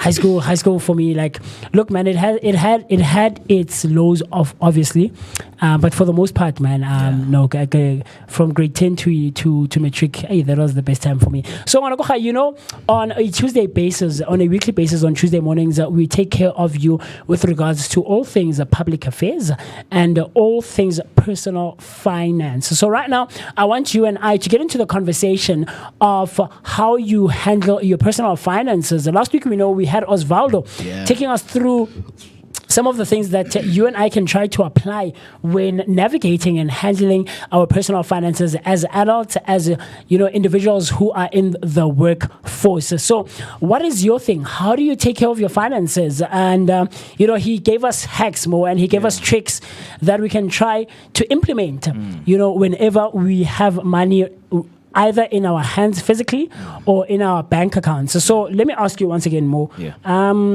How since we started this topic of personal finance, have you seen an improvement in your handling of personal finances, or has there been a decline, or is it still maybe perhaps the same? No, man.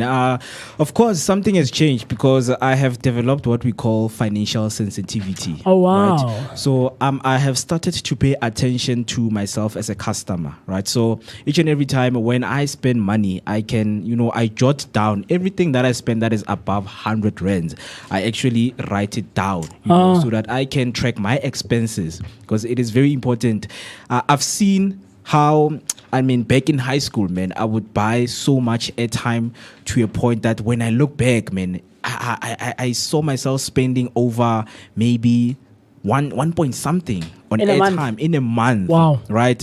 So those are the things that, okay, if you start to look into, you need to cushion that money and save some of that money for tough times, man. Because spending money throughout, it can literally throw you off guard when tough times can. Because when you are someone who is into saving and investing, definitely something good can come and your financial education gets to increase, man, on a very, very good note. But all I can say is congratulations to me. I am financial sensitive when it comes to money.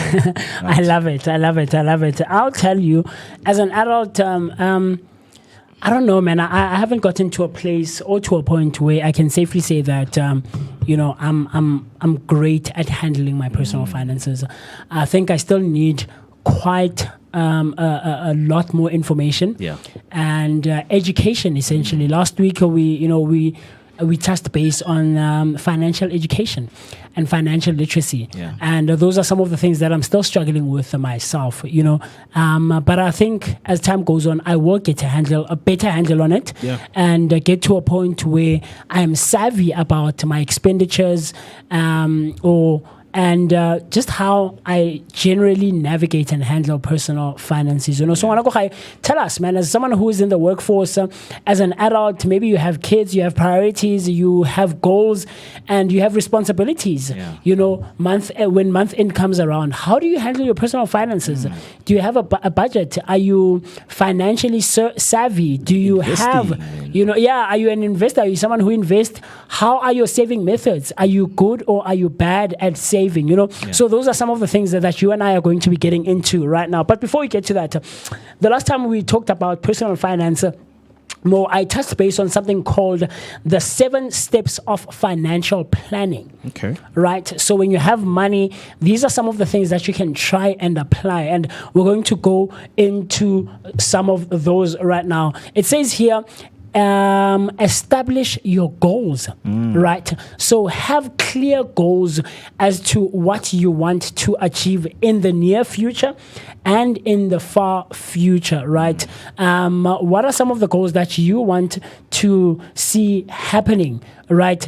When it comes to the money that comes in on a month-to-month basis, or perhaps maybe you don't have one, what do you call it? You don't have one stream. Yes, you don't have one income stream. You have multiple, right? So establish your goals from an early point. The other one, it says, assess your risk. Or rather assess your asset risks.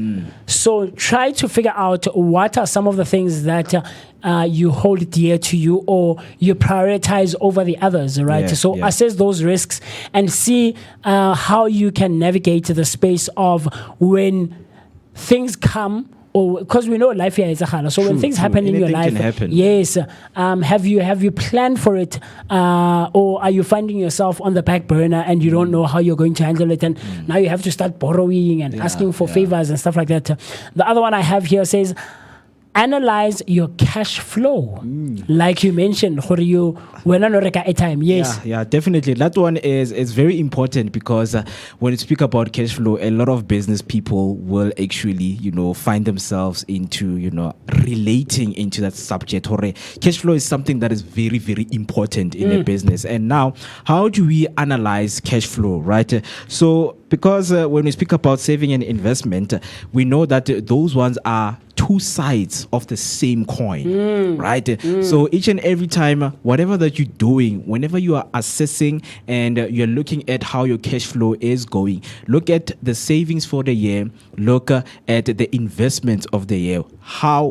How are we and where are we, in terms of the cash flow that we are expecting? Because I know some of the people, we have been misinterpreting what cash flow is. We think that cash flow is always the money that, comes in one stream. But now it can also be generated inside the company, right? Whereby when you assess all of those and try to make understanding on what is happening, because yearly you will need that total amount of money that you guys have gained, whether it's income and expenditure. When you look at those two, you need to have a balance, So yeah, man, cash flow.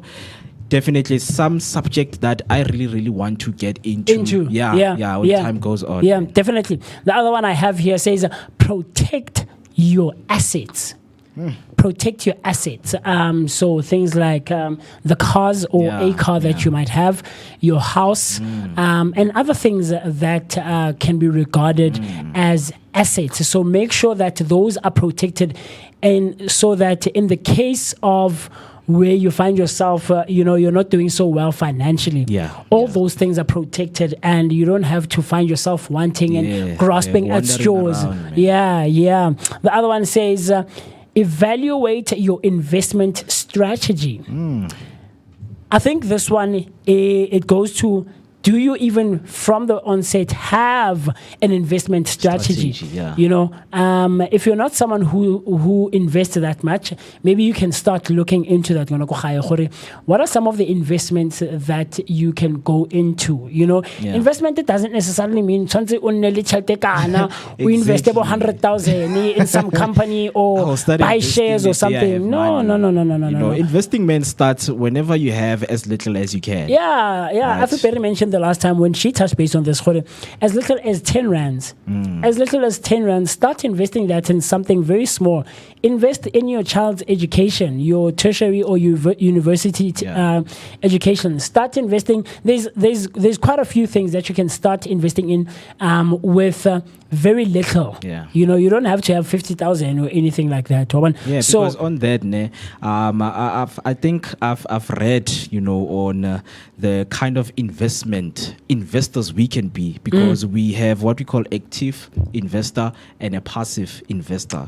So those two are different. When it comes to your passive, it's that investor who believes in buying and holding those assets.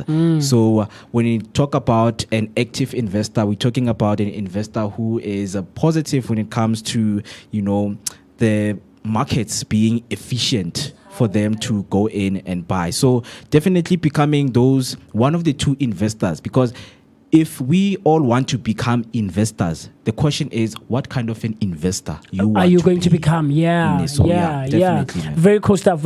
And then consider estate planning. Consider estate planning. We know that real estate could be one of the best, investments that one can make. Investing in property. Investing in property. Of course, the market fluctuates and it has its highs, it has its lows.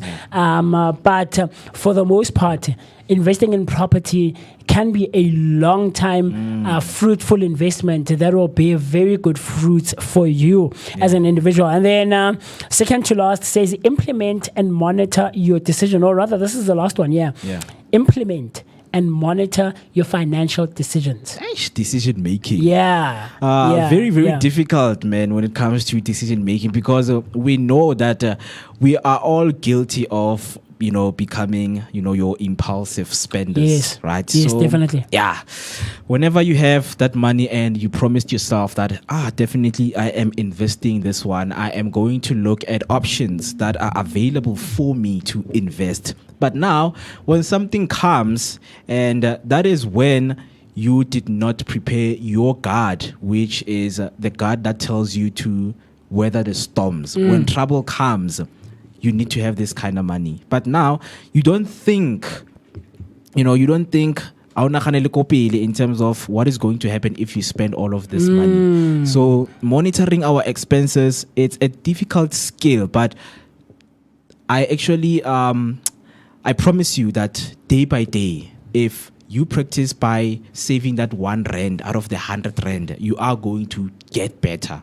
Trust me. Definitely. That's how you can monitor yourself as someone who is a consumer. Discipline. It speaks to discipline more. Having financial discipline. You walk into the shop, go buy the things that you said you wanted to buy and walk out. Oscar unnecessary. And it happens. And this is a strategy that shops do. Grocery shops do. Where they put unnecessary things right at the front as you're about to pay. And it's necessary. Your day-to-day essentials are there at the back, So already when you just get into the shop, it entices you. They entice you. So it's a strategy. So it speaks to financial discipline. So I have a couple of hacks here, Mo, that we can use as adults regarding our personal finances, right?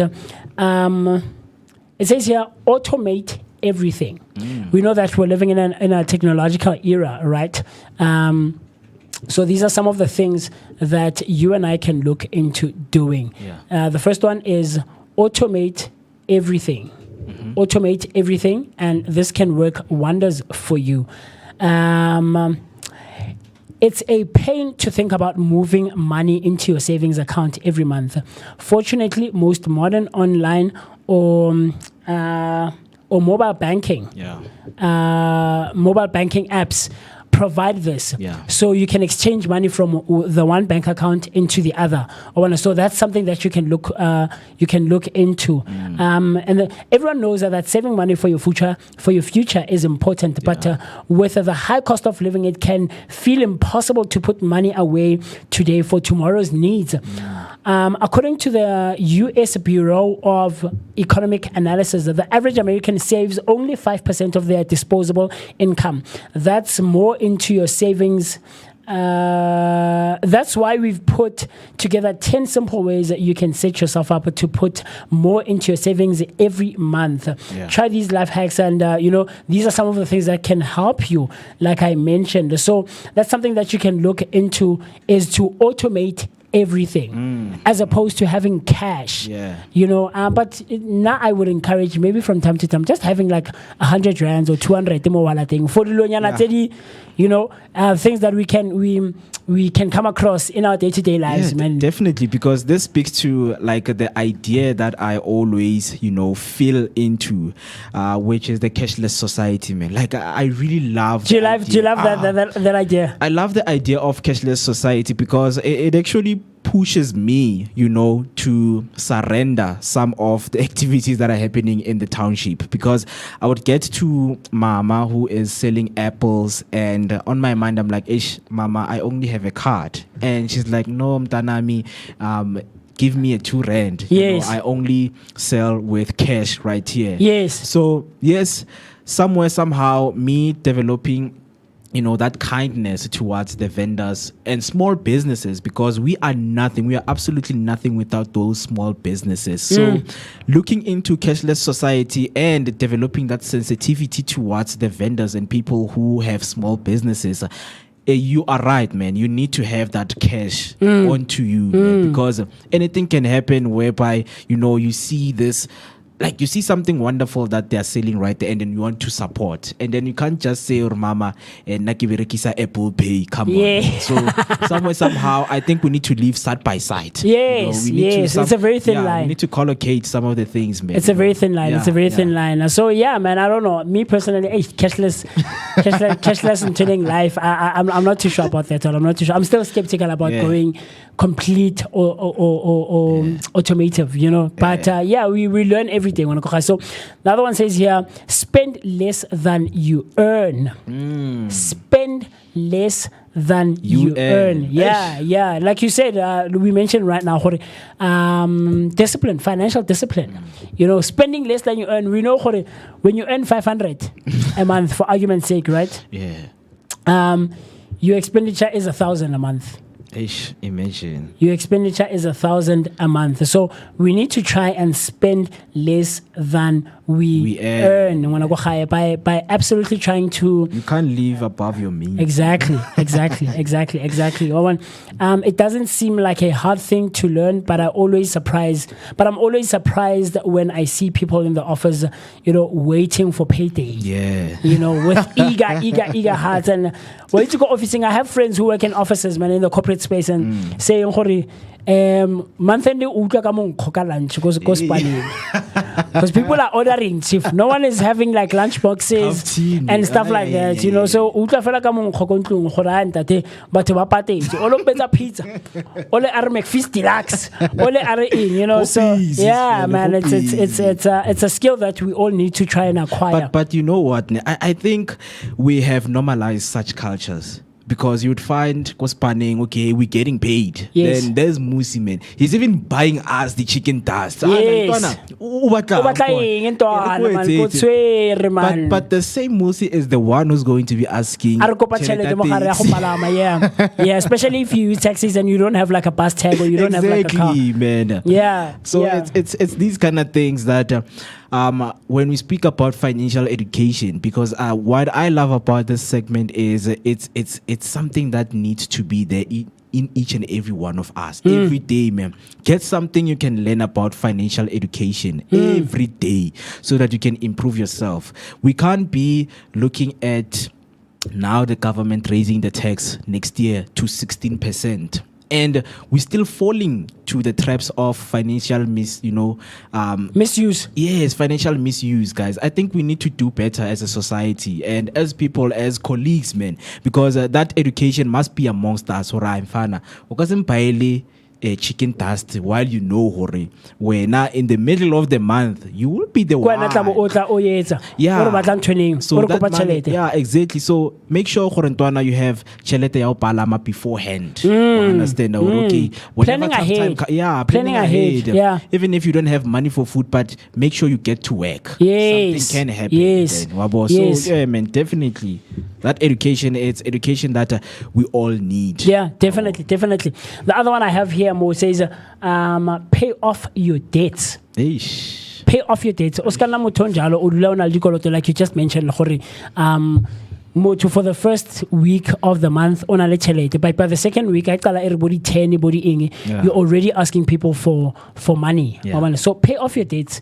When you have that money, pay off your debts and don't waste time in wanting to say, no, I'll wait for it, man. Next month. Pay off all your debts.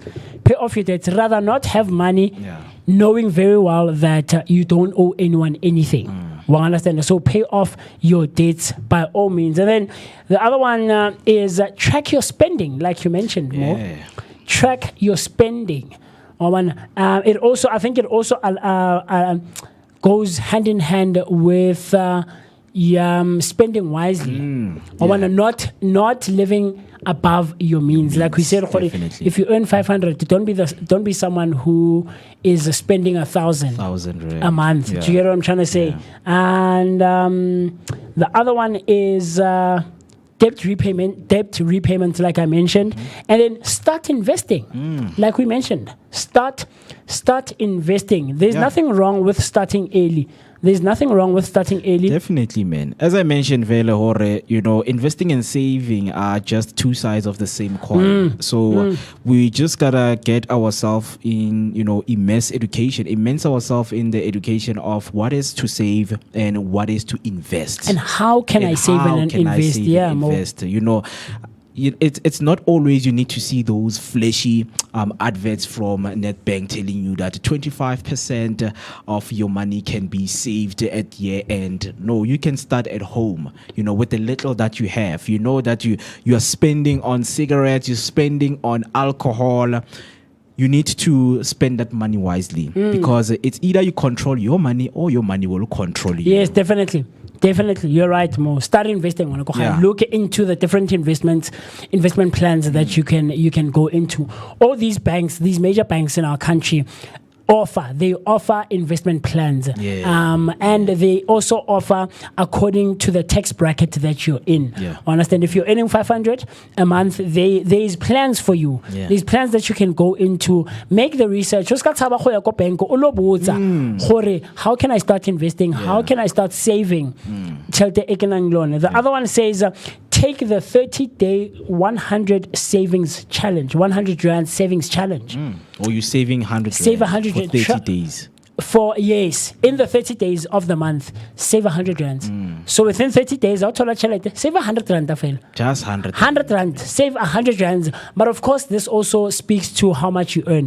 Right. So if maybe you earn 500, like we've been saying and using that example, save 50 rands, man. Save that 30 rands, that 10 rands, however much you can at the time. Save a 50 rand, more 500 thing, or spend it for 50. And it says here, use finance apps. Like we mentioned, going back to this one of saving 100 rand in the 30-day period. Yes, I think a lot of us we don't look at the overall of, okay, this is the money that I am going to spend on the responsibilities.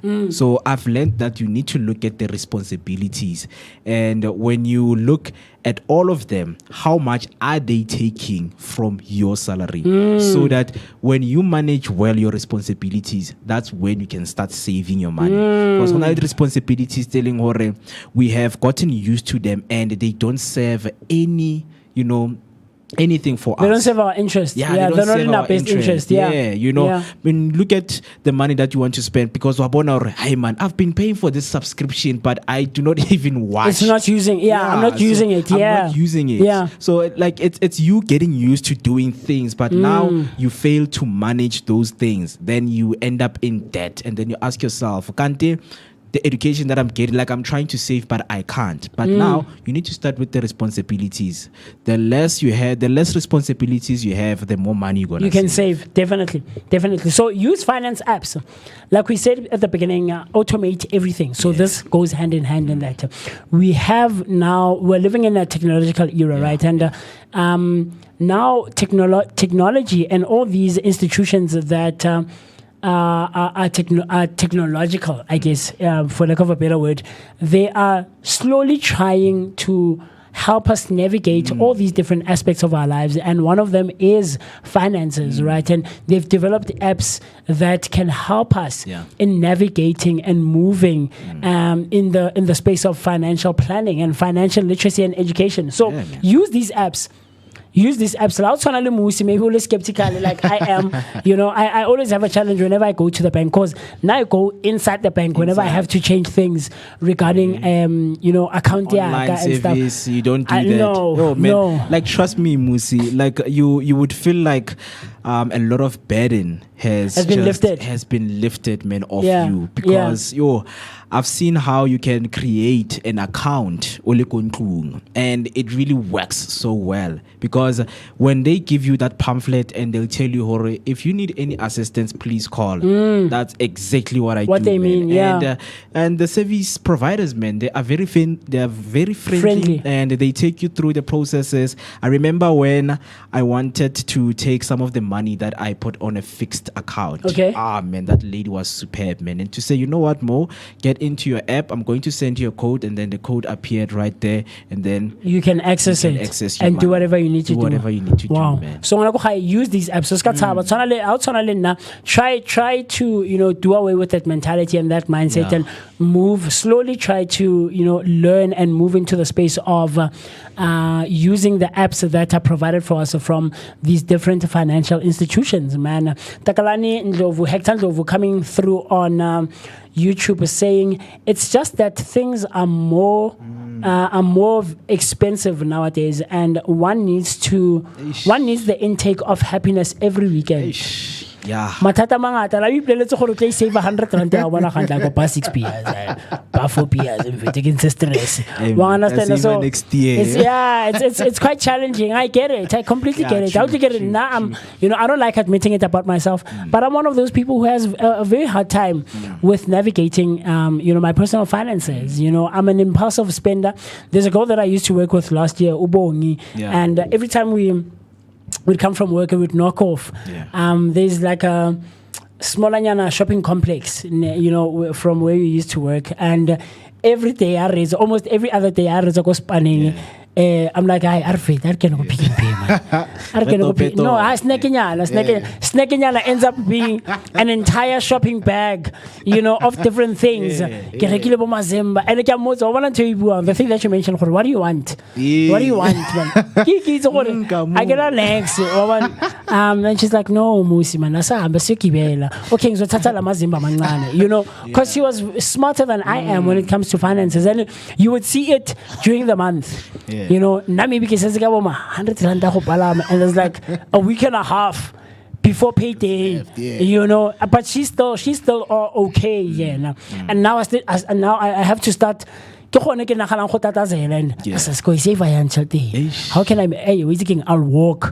I'll walk from one place to the other and avoid taking that local taxi or something. Understand? And I find myself on the back burner now and grasping at straws in the middle of the month because I wasn't a smart spender.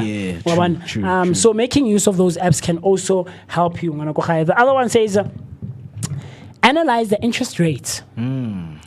Analyze the interest rates. You might not be someone who is financially savvy and financially educated, but try to, from time to time, look into analyzing the interest rates.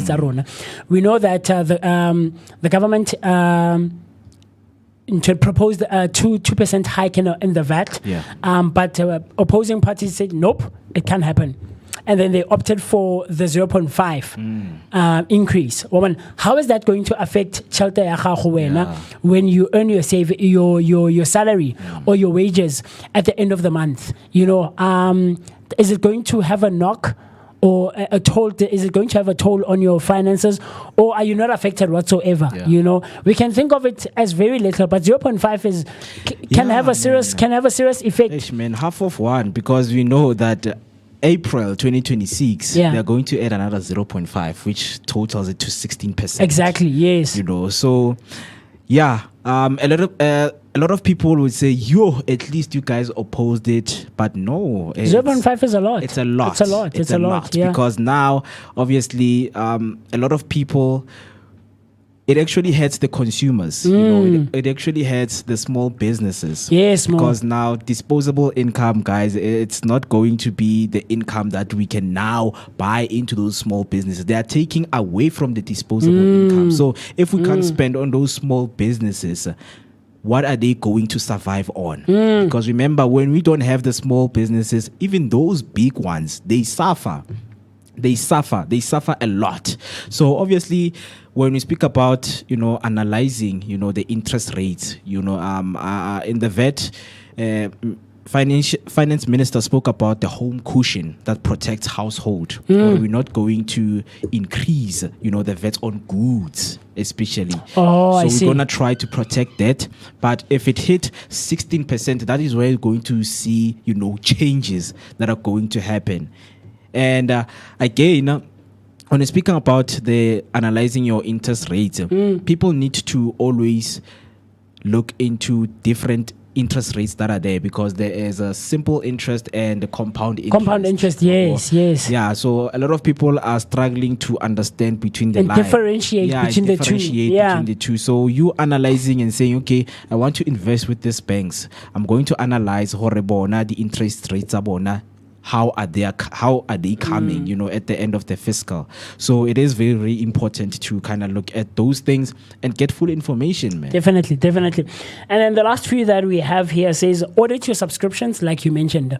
All these unnecessary subscriptions that you have. It could be a gym subscription. Yeah. It could be things like our streaming services. Maybe you're not someone who really watches TV like that, and on a little, what's this, Netflix and Prime and Disney Plus and all these subscriptions maybe that you could have. We have different ones that we can have as individuals in the society. So look into analyzing those and auditing those subscriptions. On a gym membership, but you barely ever go to the gym. So you might as well cancel that subscription. Exactly. Yeah, and then cancel unnecessary subscriptions. Cancel those subscriptions, like I mentioned. So after auditing, can I disturb you, Yes, because sir. we have a comment from Zinzi speaking about interest rates. Yes. So talking about interest rates, the South Africa Reserve Bank MPC is scheduled to meet tomorrow at 3 p.m. to deliberate if there will be a cut. Hopefully they decrease it and cater for the VAT increase. So it's something that we're speaking about, as they are also she meant Thursday the 20th. They are going to meet and deliberately if there will be a cut. Negotiations are going to take place on the VAT. On the VAT. Interesting. Hopefully there is. Definitely, Hopefully man. there is. Because remember when we were growing up and we were doing like EMS, Koskolongu, 14% was the thing. And then later 15% was introduced. And it seemed like it's like 1%, guys. You can think of it. So think of this. When you're in high school, the computer was giving me problems here. When you're in high school, 13%... 1% can seem like it's nothing too hectic, right? But 1% is actually 3 marks. If memory still serves well, and I could be wrong, I stand to be corrected. But I get in high school, or Koskolong rather, 13%, 1% is 3 marks. So out of let's say, for instance, you got 79%, and you shot 1% or graduate or pass or toilet certificate, like whatever, right? 3 marks that's the thing. Just give me 1%. Like, where should the teacher come up with that 1%? So imagine an entire 2% on VAT. It's a lot of money. So yeah, man. Hopefully there is a cut on the VAT this coming Thursday when they deliberate. And then the one that we always hear about and everyone is always making a noise about, but it's also very, very difficult to implement as adults and as individuals in the society, is making a budget. Making a budget and sticking to it. strictly sticking to it. I don't know. How are you on that one? Are you good?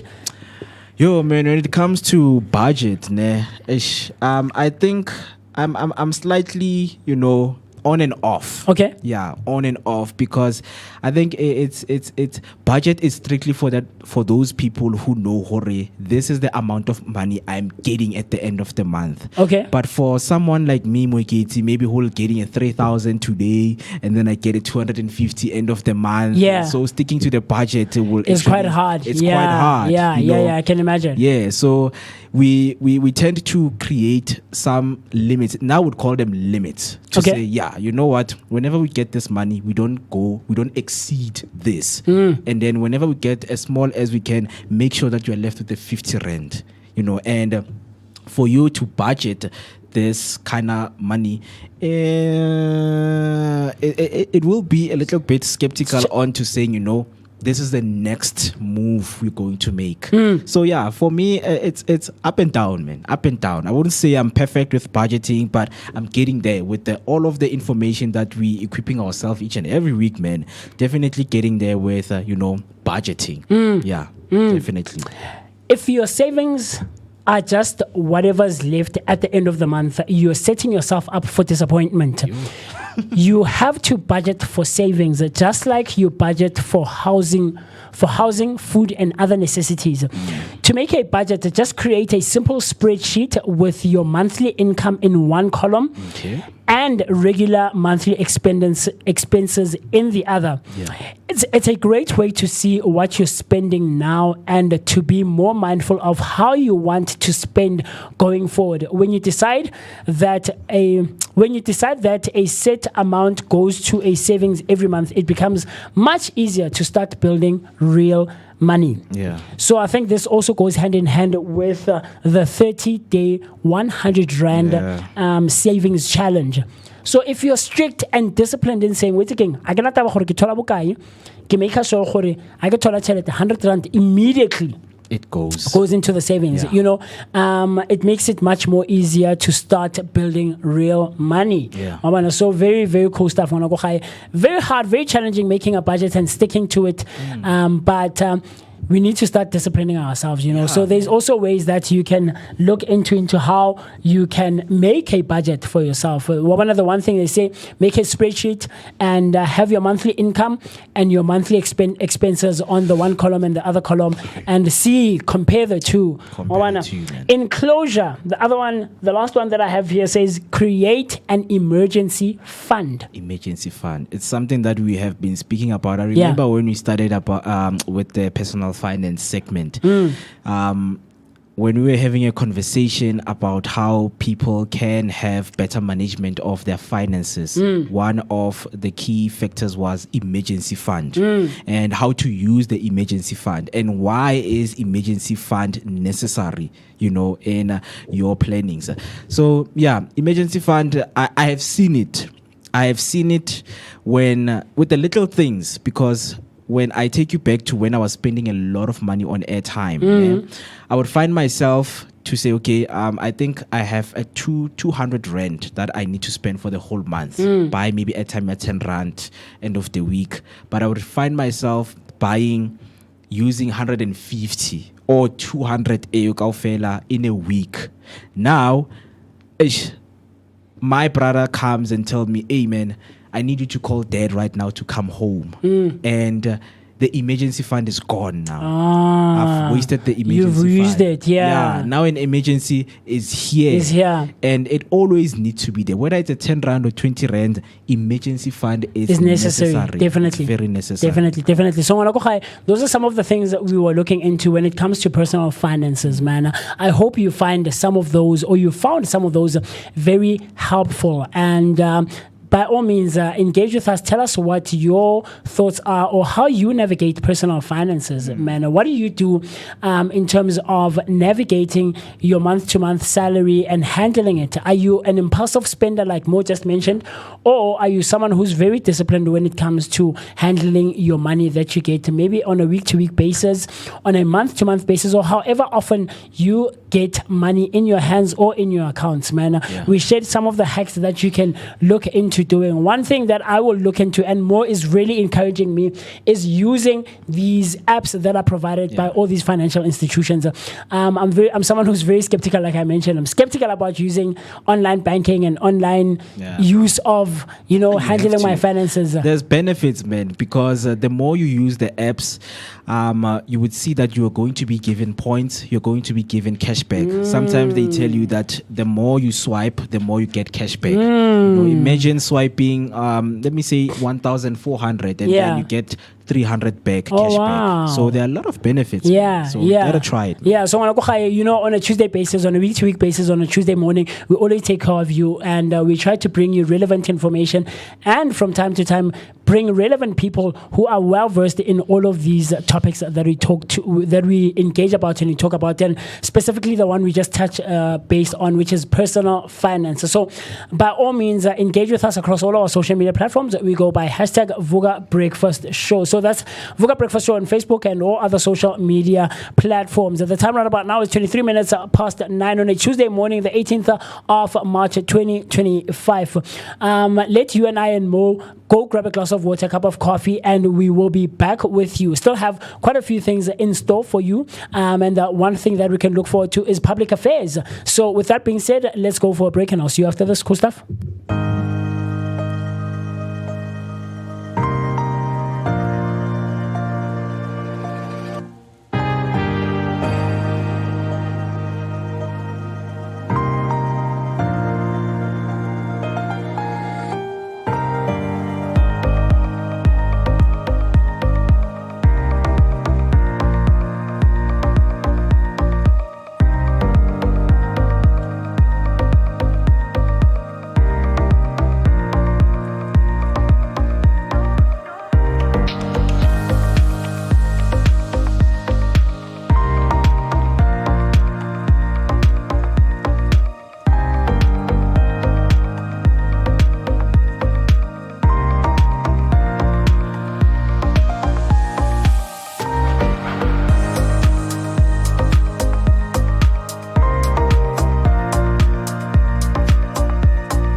Hey, welcome back. Look, man, you're still hanging out with us right here on hashtag Vooka Breakfast Show, brought to you by the Blinko Network. If you've just tuned in, you've missed quite a few things.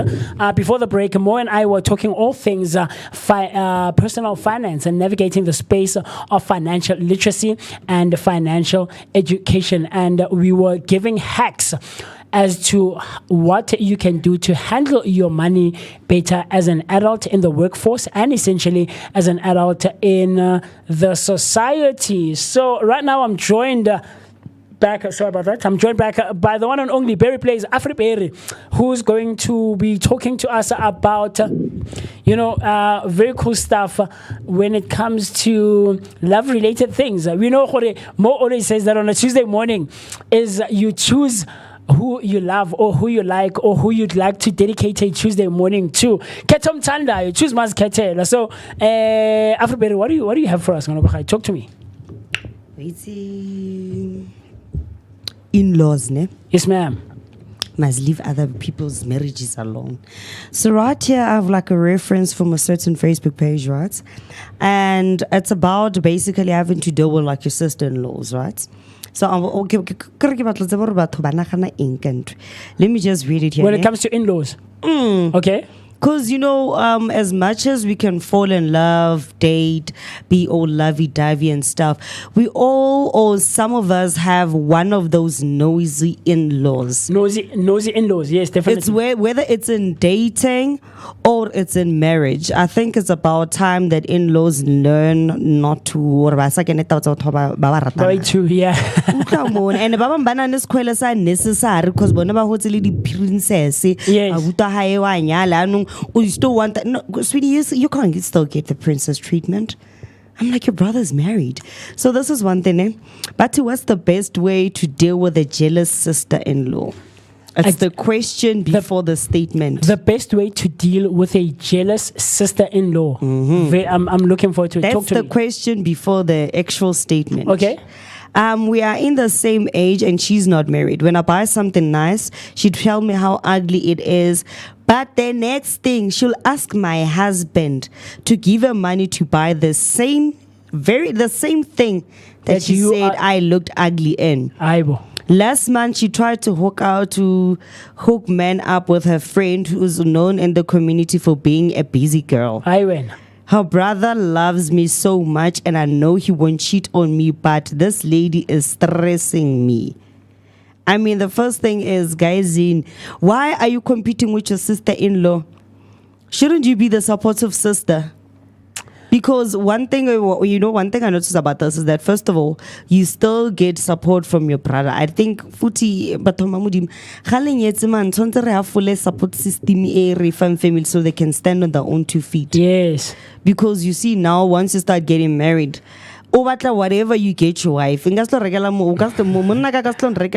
M3 tsamonyala. Yeah. M3. I feel on you know what happened, Bati? The comments is that stay away from her, please. Let your husband know what she's doing. Word of advice: my husband loves me too much. I know he won't cheat on me. Many women who said this are at a mental hospital in a marriage. You keep praying, cause my 2K when they arrive. My 2K when they arrive. Batla won't the flame. Yeah. But like how do you think is a perfect way of dealing with a nosy in-law? Whether it's a sister-in-law or not, or because the parent. Parenting. I don't know, man. I don't know. Me personally, I'm someone who's very private about their affairs and their dealings in general, more life thing. And but I'm someone who likes dealing with things in a very considerable and appropriate way. So I would firstly sit down. I don't like what your brother is doing, or I don't appreciate what your sister or your parent is doing. So first I go to Africa and we're in a relationship, a committed one. Baby, look, this is what I've been noticing. This is what's been happening. I don't know if you've noticed or you've seen it, but and I'm experiencing this and I'm feeling this way about it and I don't appreciate it. But we know, man, in-laws have this sense of entitlement, essentially.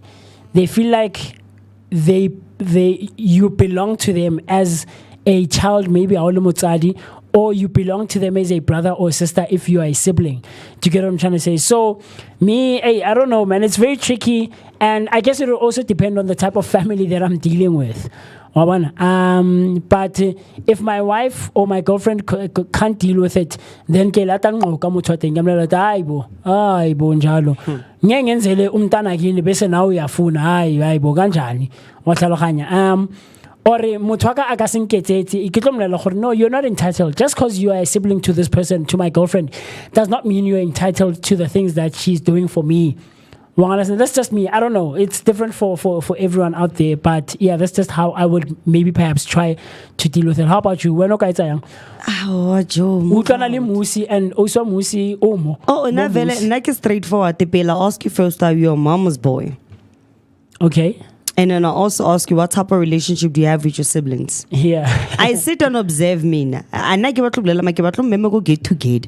What's the ranta ke jamole ki rutse ke shebile hore mang o thola better treatment to go mang what's a eng. Yeah. And then if I do feel like our relationship is literally going somewhere very special, Yeah. I'm gonna let you know that, okay, baby, hi Gabi. But I feel like you should do 1, 2, 3, 4. That's actually a bit less. Because, for example, I have other siblings besides the 2 siblings that I live with. So I have 2 other brothers. So I have 4 brothers actually. I'm the rose amongst them. Okay. And you're the one girl. The Okay. one girl. So I have 2 older brothers, 2 younger brothers. And then when I consider my godfather's kids, it makes a total of 5 brothers and 3 girls. So it's like a family of 9. And in that situation, I've learned to kind of distance some of the things that I do. I don't always give them a helping hand, because I feel like knowing how to do certain things by yourself plays a huge part, especially when you become a grown adult. The same goes for my son. Right now, there's some things some values I've instilled in him. I'm like, mommy's not always going to be there to hold your hand. There are things, some people may think that it's early, or maybe I'm just being a very overbearing mother. But I think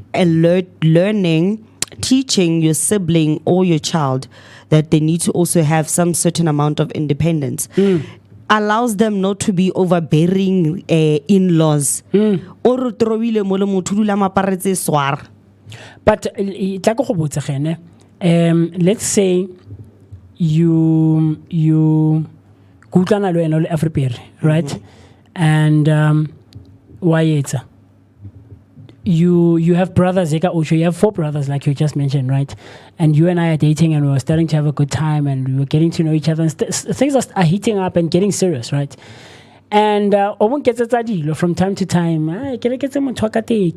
maybe we are going to, you get home, you show your brothers, I bought Musi, I saw these pair of sneakers, 250 and 300, so I bought them for him. It made me think of him, and I think he would love it. More like happy after like a couple of weeks or like a month or 2, you come back, I bought this watch for him, and you're showing these to your brothers. And one of your brothers or 2 of your brothers or even all of them are like to you, I'm free to I'm gonna go high when I'm jalo rekela musi non rekela lenteki. How would you handle that?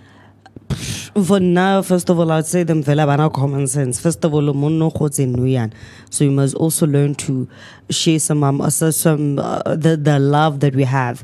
And when it comes to my brothers from my dad's side, we didn't actually grow up that close.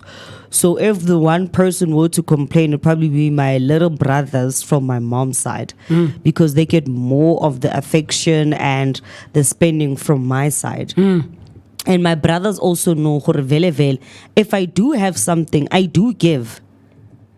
It's not like my older brothers know something yana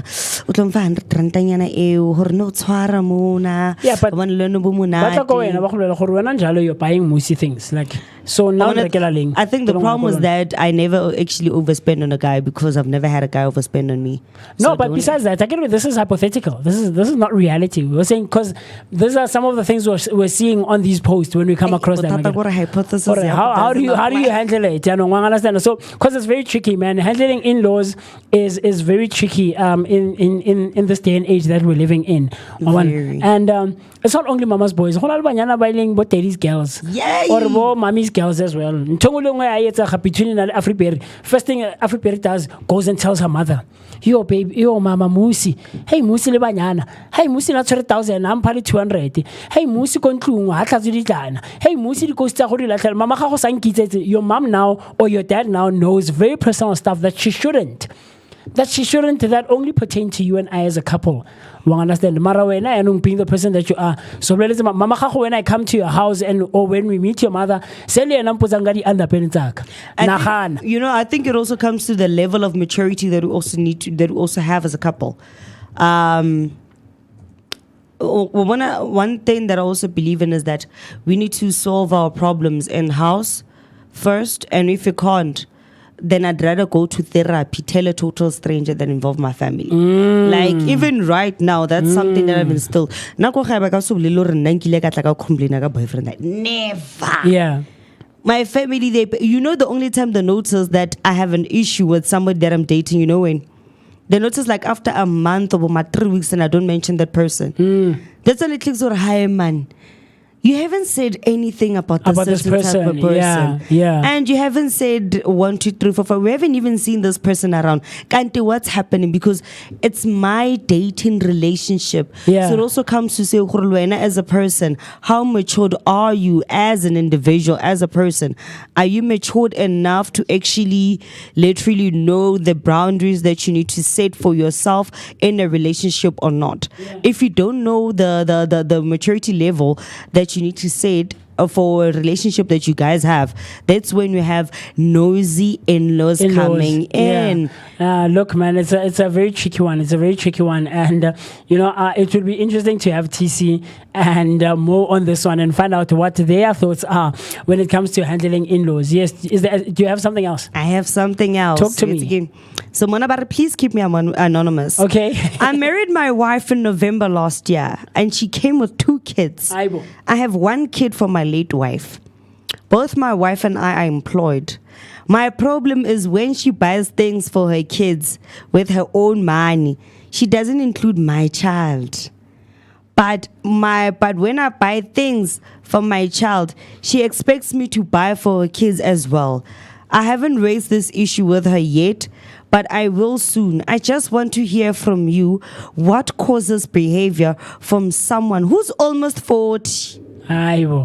Moto almost 40. Where's the maturity in that? Why did you want to go? Because before you even, it raises something that before you even got married to this person, otolor moto o nyetse motho ene nantsa support rekela ngwana wa hae le bana ba gagwe dilo. You know what? Yes, I'm going to fully accept your child. I know that your wife is late and I'm going to be the mother that your child needs, that kind of stuff. But I want the true colors. Right now,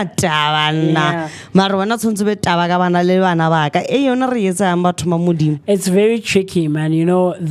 When you meet someone who has a kid and you have a child yourself, it's a very tricky space to navigate. And now, like I said, personally, I like having conversations beforehand. And I like sitting down and solving things like adults. And we have a constructive conversation.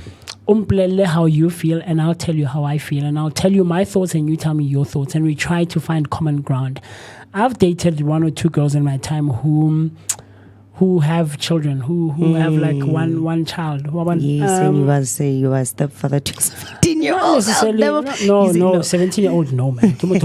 Like if the child is 17, then how old is the person that I'm dating? But like the child would be like 1 or 2 or 3 years old. Like who was still in crèche, in kindergarten. But I think maybe it speaks to the person that I am. The girls that I've dated before who have kids have never burdened me with the responsibility of taking care of the kids. I understand. In some cases, you find that the father is present and is playing a role in the child's life. In some instances, and in other instances, the girl in J because I got more relationship or I also feel more pointing where I'm the one now who has to step in and also play a role in being responsible for the child. I think it also comes in with you also being willing. Actually that's do another that thing. Because some people or some females feel like they need that when they date, I must also burden whoever I'm dating with whatever situations I carry with I'm my facing. kid. Yeah. And for me, I feel like it's also about you guys being willing to actually accept the situation. For now, I don't want to lie, I've dated after having my child, and I've never introduced anybody to my child as my boyfriend. Because I feel like I've had somebody actually ask me, Uti, why didn't you introduce me to your child as your boyfriend? I'm like, first of all, in order for me to even do that, you have never actually showed any interest towards my child. It also goes towards you. If you start showing any interest, and you start asking me out of nowhere, not gore ka o kopa, but out of nowhere wa fitlha mo le like, hi ne ke rekile hempanyana gore bona ngwana khono Jaffa's cafetin. I'm just making it like a hypothesis, I right? get you. Or no, you know what, I'd like to take you and your son out for a date, just to give to bond them. It also shows that as much as I have a kid and I didn't burden you with my child, but because you know that my child is a part of my life, you're also willing to become a part of his life. And anyway, to connect one of the comments in November, recently. December, January, February, 3 months before. Ke gona di bonang these things. Yeah. So one of the comments is that imagine if she treats your child like this when you're alive. If you are not, What more if you pass it'll on? be Yeah. worse. Yeah, And definitely. another one said she might not really love you or your child. She might have married you because she wanted to be married. A lot of women who have kids before getting married do that. They think getting married is a blanket that covers them from the shame, which they shouldn't have, but they feel for having kids outside of marriage. And you know what? Having a kid outside of marriage or before marriage, it's not a sin, but sometimes you need to also be fully aware that when your guy who has a child marries you, it's because they think that you understand the whole concept of having a kid or having to single-handedly raise a child, which is where most people lose it. And I don't want to lie. For me, I feel like a divorce, Baba. It's 3 months into the marriage. No, but Lebon, I mean, this guy should have seen this guy. Personally, I feel like this guy, like you said, being analytic and being observant. This guy should have seen these signs, but some people even before they got married. Well, understand? Like, how long did you date this person to not see, the lady is treating your child differently, but expects the same treatment towards her child when you do things for one. So I don't know. And but it's so wrong. I mean, it happens. These are things that we face in our day-to-day lives, guys. More life in but it's unfortunate that we have to find ourselves more situation in you're dating someone and you both come into the relationship having one child each, and the person you're dating is treating your child differently from how you would or how you treat one.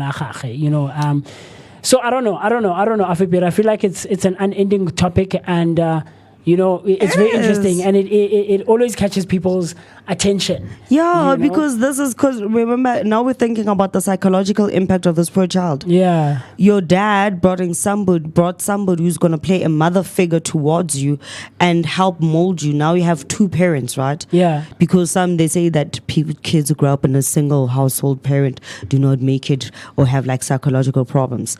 So Otola, maybe it's a girl.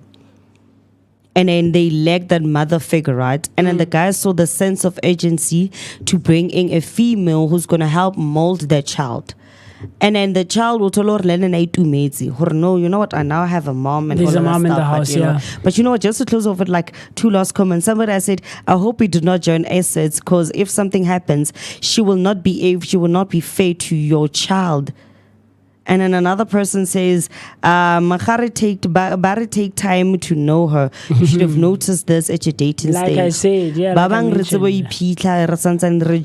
yes, that's because true. on this clearly shows her motho o iphitlhile le santsane le jola yaanong gona no le nyetse ntsha mala ya True gago gore colours. siame o nke motho ya. Yeah, Guys, man. please leave your comments and don't forget to also share the hashtag Vooka Breakfast Show, and let us know what would you do with nosy in-laws in a relationship or your marriage, and how do you also handle the situation of dating somebody or marrying somebody who was good to your child and now is no longer good to your child, or dating somebody who's not good to your child because you love them. Would you continue with that relationship or put your child first, because children also matter?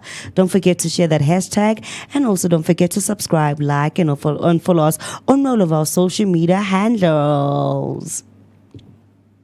Oh, guys, and let's head over to a quick break.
batteries. We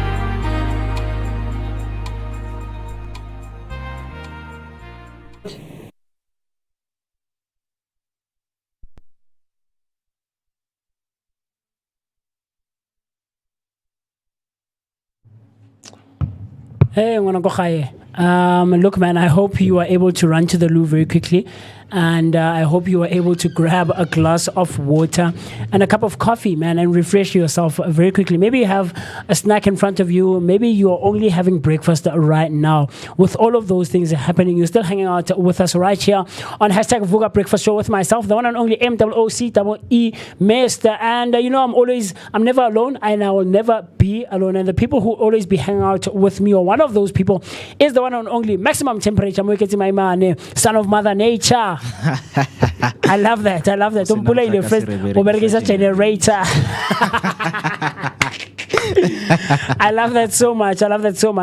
So, Mo, before we went for that break, when we were talking about financial or personal finances, Hector Takalanindlov was saying, I always budget, but there's always something that happens or that comes up that needs money. One understand? Yeah. Unforeseen circumstances, like we mentioned earlier. So, but also There's this always something, man. this speaks to what? Emergency fund. Emergency fund. So very cool stuff. And then after that, everybody and I were talking about, in-laws that are nosy. Hey, man. So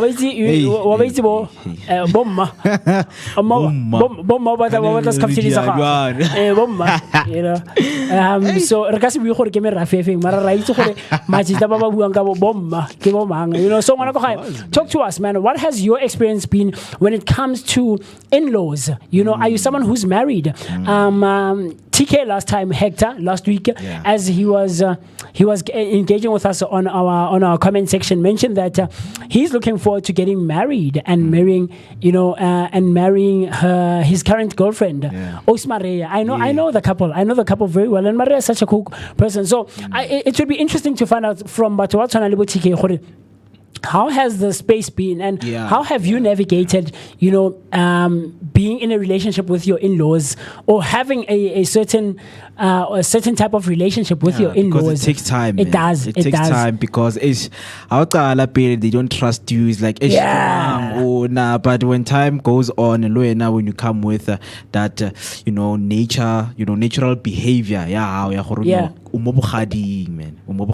So man, so it speaks to a lot of things. Or yes, guys, we need to impress Kobokhadi.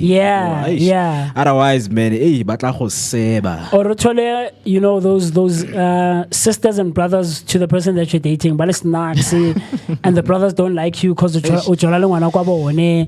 and stuff like that. So it's a very tricky one. But we'd love to hear your engagement and everything else in between across all our social media platforms using the hashtag Vooka Breakfast Show. Mo, I know you have something for us with regards to public affairs. Yeah, man. Talk to me. What's happening?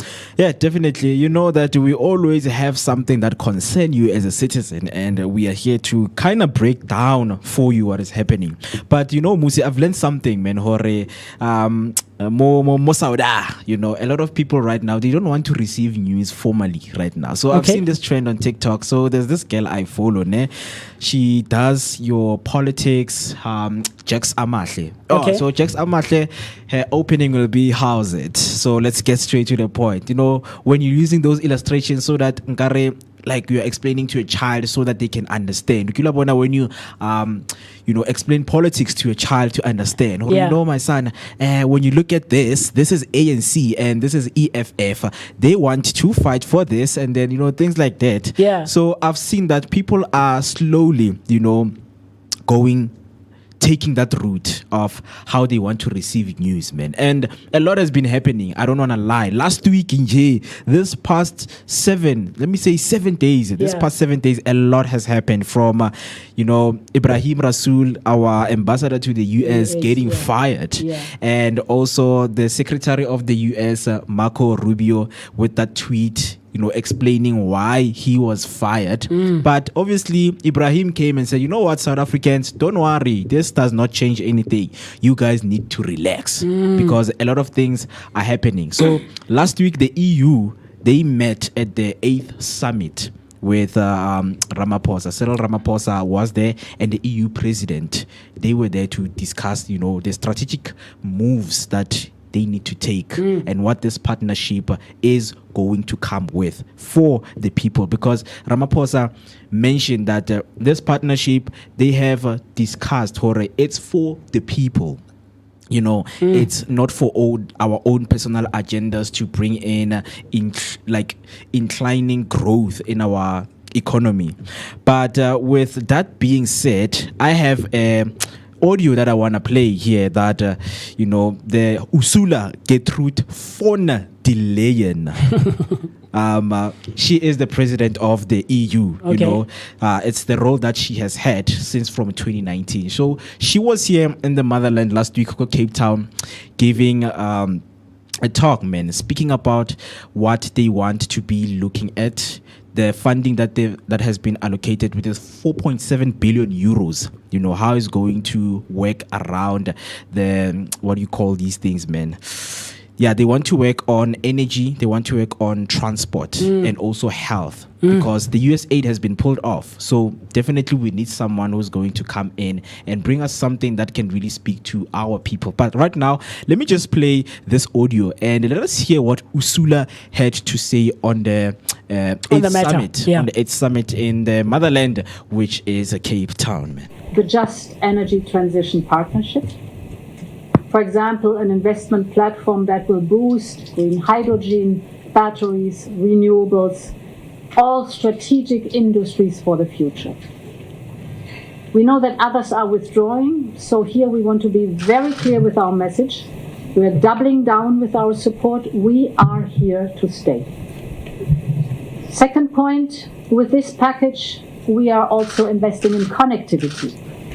We're investing in transport corridors like the north-south Lubumbashi to Durban route, to upgrade railway and port infrastructure, so important for connectivity. And we are also investing together in digital networks. We will work on fiber and 5G, for example, so that South Africa as a whole country is connected, but also, of course, connected to the rest of the world. Finally, on health, indeed, we both learned bitter lessons during COVID-19. And therefore, we support your pharmaceutical industry with 700 million euro, because it means vaccines and medication produced in South Africa, for the people of South Africa, and the wider African continent. Yeah, so you see now these partnership, they are going to bring a lot of improvement in the country. I mean, that's the hope anyway. That's the hope, Mo. That's the hope. And it would be very interesting for me to find out what is President Trump and his administration saying. Because I've been saying this from when the story broke out, when the things were starting to happen between the US and South Africa, is that for me, and I could be wrong, and I absolutely stand to be corrected, but it all speaks to white nationalism. You understand? And the people that President Trump is allying himself with, they have a certain narrative that they want to push out and that they want to shape and give to the larger society, essentially, like but what Elon Musk. There's a certain narrative that they want to push. They have an agenda that they're trying to push, and it's unfortunate but Trump are being used, and I doubt that he's seeing that he's being manipulated. He does it because last week Tesla stocks, man, they rampaged very, very bad. And do you know what Elon Musk did? So Elon Musk took Tesla's truck and put them in front of the White House. As part of his marketing strategy to bring back, Tesla's stocks because they have fallen. And a lot of people now they are actually merging, politics with the brand of Elon Musk with this Yes. Tesla. So Yes. it means whenever I am driving Tesla, I am supporting what is being done in the country. I mean, to a certain extent, it can be argued. Yeah. To a certain degree, it can be argued because already we know he invested so much into Trump's campaign Yeah. when he was vying for his second term as president, and he eventually won it, as we can see. We understand that. So all these decisions that he's making towards South Africa, and all these other decisions that he's made within the first 100 days of his True. of his presidency, speak quite a lot, about the things that he's trying to push. Yeah. Do you get what I'm trying to say? So, I don't know, man. I don't know what to make of it. But now it's better that we're finding ourselves where the EU now is coming on board and trying to help us. Yeah, One man. understand. And speaking of the partnership, I love what she said, because I don't know if a lot of people got that when she said others are withdrawing and we are here to stay. Obviously speaking to the US with the diplomacy that they're having with South Africa. So it's those kind of things that we want to see, right? So obviously I know as a South African, when you're watching and listening to, okay, Mo, the EU is here. The president of the EU is here. They are going to put on 700 million euros on the health sector to help, because since COVID-19, we saw how, our health sector was crumbling.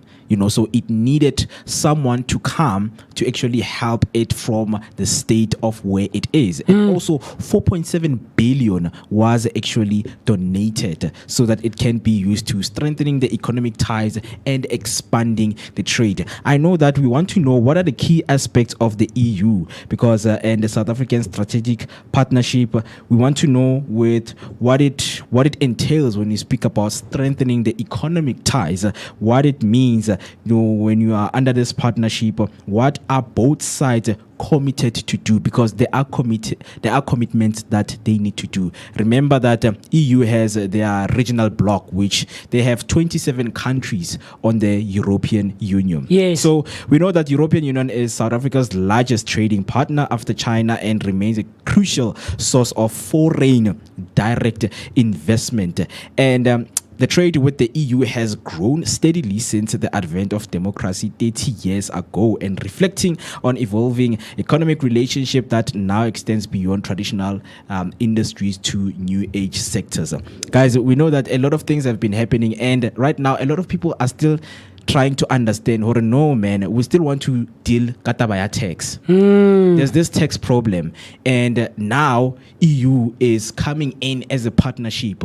What is going on, and how can we match the two to make sure that we are in good hands, right?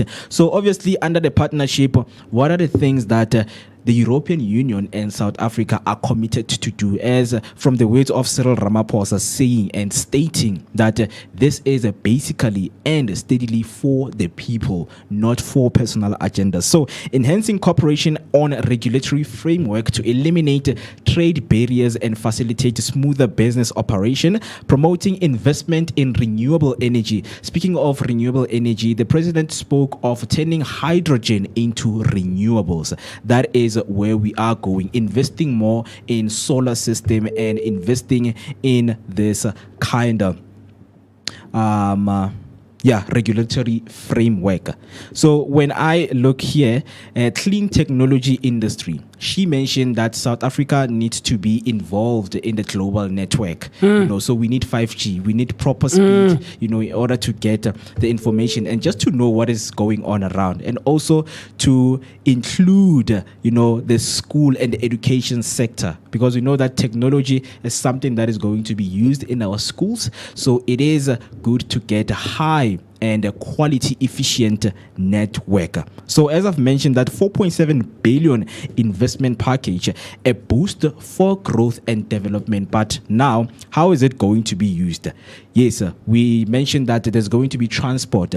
It's a health sector also, and expanding skill development programs. So they want to boost vaccine production capacity and strengthening South Africa's pharmaceutical industry, investing in clean energy project. We know that we have our project that has begun, which is the JET project, the Just Energy Transition project that that has been going on for quite some time right now, going into clean energy. So this will help and boost it to be a project that is moving towards where it needs to go and reach its own goals. And also enhancing transport. I had also the finance minister was speaking about investing in transport, as now, life is starting to become expensive. Now we need to protect the citizens. So he said they're going to inject money to PRASA, and the more they invest on railways, it's more people can actually get to work. They're looking at the road networks and the rail networks. Oh, I see. Yeah, so trying to invest into different modes of transport. Yeah, definitely.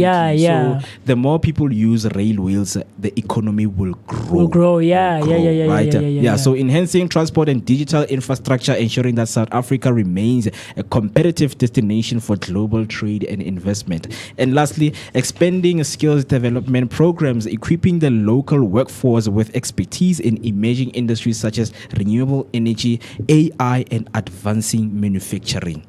Because we know that a lot of people are like, our government needs to build factories for people to come and work in. Yeah. And those factories will speak into transport. We are going to be the best when it comes to importing and exporting goods. So the more we have factories, the more we strengthen our global frameworks with other countries. Oh, wow. So the more we get that money and looking at investing in your energy project, the more we transition from coal to hydrogen, life is going to be better. Life is going to be can better. imagine. Yeah, man. So I'm looking forward to this partnership. And of course, the president mentioned that they're still going to sign an MOU, which is the Memorandum of Understanding. Yes, right? sir. With all of the countries, and see how this partnership is going to work for the both countries. So, man, I'm looking forward to this. Look, man, this could have been a blessing in disguise. This could have absolutely been a blessing in disguise, and one that we might not have realized that we needed as a country. Gore Trump and signed that, the thing that he signed into dismantling the trade relations between South Africa and the US. The biggest one is the US aid, man. Absolutely. It played a huge role into a lot of aspects in our economy and everything else that involves the day-to-day running of our country, but now look at all of these opportunities that we are possibly going to get and move into as a country, and different trade relations we can have with various countries across Europe. It could work and bring about such fruitful and big things for us, So this could have absolutely been a blessing in disguise. Sometimes we remove and Trump maybe was probably thinking and South Africa is going to be on the back burner for under the bus, and now look at what is happening, and hopefully President Ramaphosa has good allies next to him, and good people that he can consult with, and people who are very mindful and educated and well versed when it comes to trade relations with different countries. We understand, especially when it comes to Africa and other countries in Europe and stuff like that. So fingers crossed that this will benefit us essentially as citizens of the Republic, and like Uzinzi mentioned, it can go into things like reducing the tax increase that's going to happen and take place on Thursday, or rather the conversation that's going to happen on Thursday with regards to possibly decreasing the increment of VAT. of the VAT in South Africa. So very cool stuff. So that was the thing that Mo was touching base on when it comes to public relations. That we try to bring you relevant information and possibly relevant people who are so well well versed in all of these different and various topics and discussions that we have right here on hashtag Vooka Breakfast Show. Every week, every day, or rather every weekday, we bring you great stuff. So I hope you found that informative, and perhaps if there's anything that you might know, something that you might be informed of or knowledgeable about, by all means reach out to us, engage with us, connect with us across all our social media platforms. We go by hashtag Vooka Breakfast Show. Hector coming back again when it comes to, in-laws, navigating the space of in-laws. He's saying that it starts like that. So I'm assuming that he was agreeing with something that you said, Mo. It starts like that, but one needs to build trust with in-laws first. Show them that you love their daughter. Yeah. And it also starts with you, because you know the person whom you want to marry. So very, very cool stuff, man. Like I said, I know the couple, Hector and Marianne. Very, very cool couple, man. And we always have such a good time when we're hanging out together. So such amazing stuff. The time right about now is 8 minutes past the hour, 10 o'clock on a Tuesday morning, the 18th of March 2025. Just to give you a quick recap of what we gave you this morning. First and foremost, we obviously started you with your top of the morning news, or your news headlines that was given to us by Maximum Temperature, my man, and you were also given your latest traffic update. After that, as per ritual right here on Vooka Breakfast Show, we bring you today in history, all things that occurred on this day in history. Very, very amazing stuff. And then we moved into celebrity birthdays. We know that Queen Latifah is celebrating her birthday today. One person that you guys didn't mention actually yesterday was Nat King Cole. Do you know Nat King Cole? No. Nat King Cole. Nat King Cole is that guy that sings "L is for the way you look at me." Do you know that song? Yeah, I've heard You've heard on it somewhere. this ad. Yeah, the Yes. one ad that they played it. Yes. So Nat King Cole was actually celebrating his birthday yesterday. A very, very famous and great jazz musician. For us, barreling more spaces such as we look up to one Nat King Cole. And then moving after celebrity birthdays, we gave you word of the day, and the word of the day today was fugacious. Gazy. Let me see if I can find it very quickly here. Are you fugacy? We gave you fugacious, and Yeah, fugacious is an adjective that means lasting only a short time or fleeting. It lasts, this is something that lasts for a very short time and is fleeting. It goes by just like that. We know whenever we have shooting stars, shooting stars are always fugacious. True. They're always. I get you asked Afripere how one can use the word in a sentence. Yes. So the one that I can use, that comes to my mind is that shooting stars are always fugacious. And an interesting thing that I've found is that fugacious, they have the same meaning with the word that we've once covered on the word of the day, which is ephemeral. Or ephemeral. Yes, sir. Yes, that's the word, sir. man. It also, means something that is lasting for a short time. Yes, a short period of time. So, we always try to bring you very cool words that have interesting meanings to them, or that have interesting pronunciations to them. And this is something that we really condone right here on Vooka Breakfast Show, that we try to elevate. Yeah. Right? Last week, one of the words was elevate. So we try to elevate our vocabulary and improve our day-to-day spoken language. So we gave you word of the day, which was fugacious. Then right after that, we moved into speaking about matric dancers. Ah, man. A very wonderful, subject that, we touched on. And I love how, Hector said, his matric dance, man, was fire, especially the after party. Yes, sir. So, yes, sir. Man. Yes, sir. Yes, sir. Very interesting. And to add on that, guys, so for most of us, we went there without dates. So like, you know what? My best friend went there. So we just decided, because we actually went through this process, which was so nice to a point out, I was like, I'm buying this suit. How does it look? Like whenever I went to a shop to buy something, it's like, hey man, how does this look? It looks nice on me. And when she went to buy on a dress, like, it feedback nice. I love that. I mean, we actually, made it that, like, let us make a date for ourselves. As best friends, we've been through this together, man. This high school journey through together. So let us celebrate it together. Yeah. And that's how, man, it went, man. I That's love it. beautiful. I love it. I love it. Such cool stuff, Wanakoha. And we really would love to encourage you to share your matric dance photos if you still have them, man. And tag us, the Vooka Breakfast Show, and the hashtag to use is hashtag Vooka Breakfast Show across all our social media platforms. And then moving on from that, we got into all things personal finance.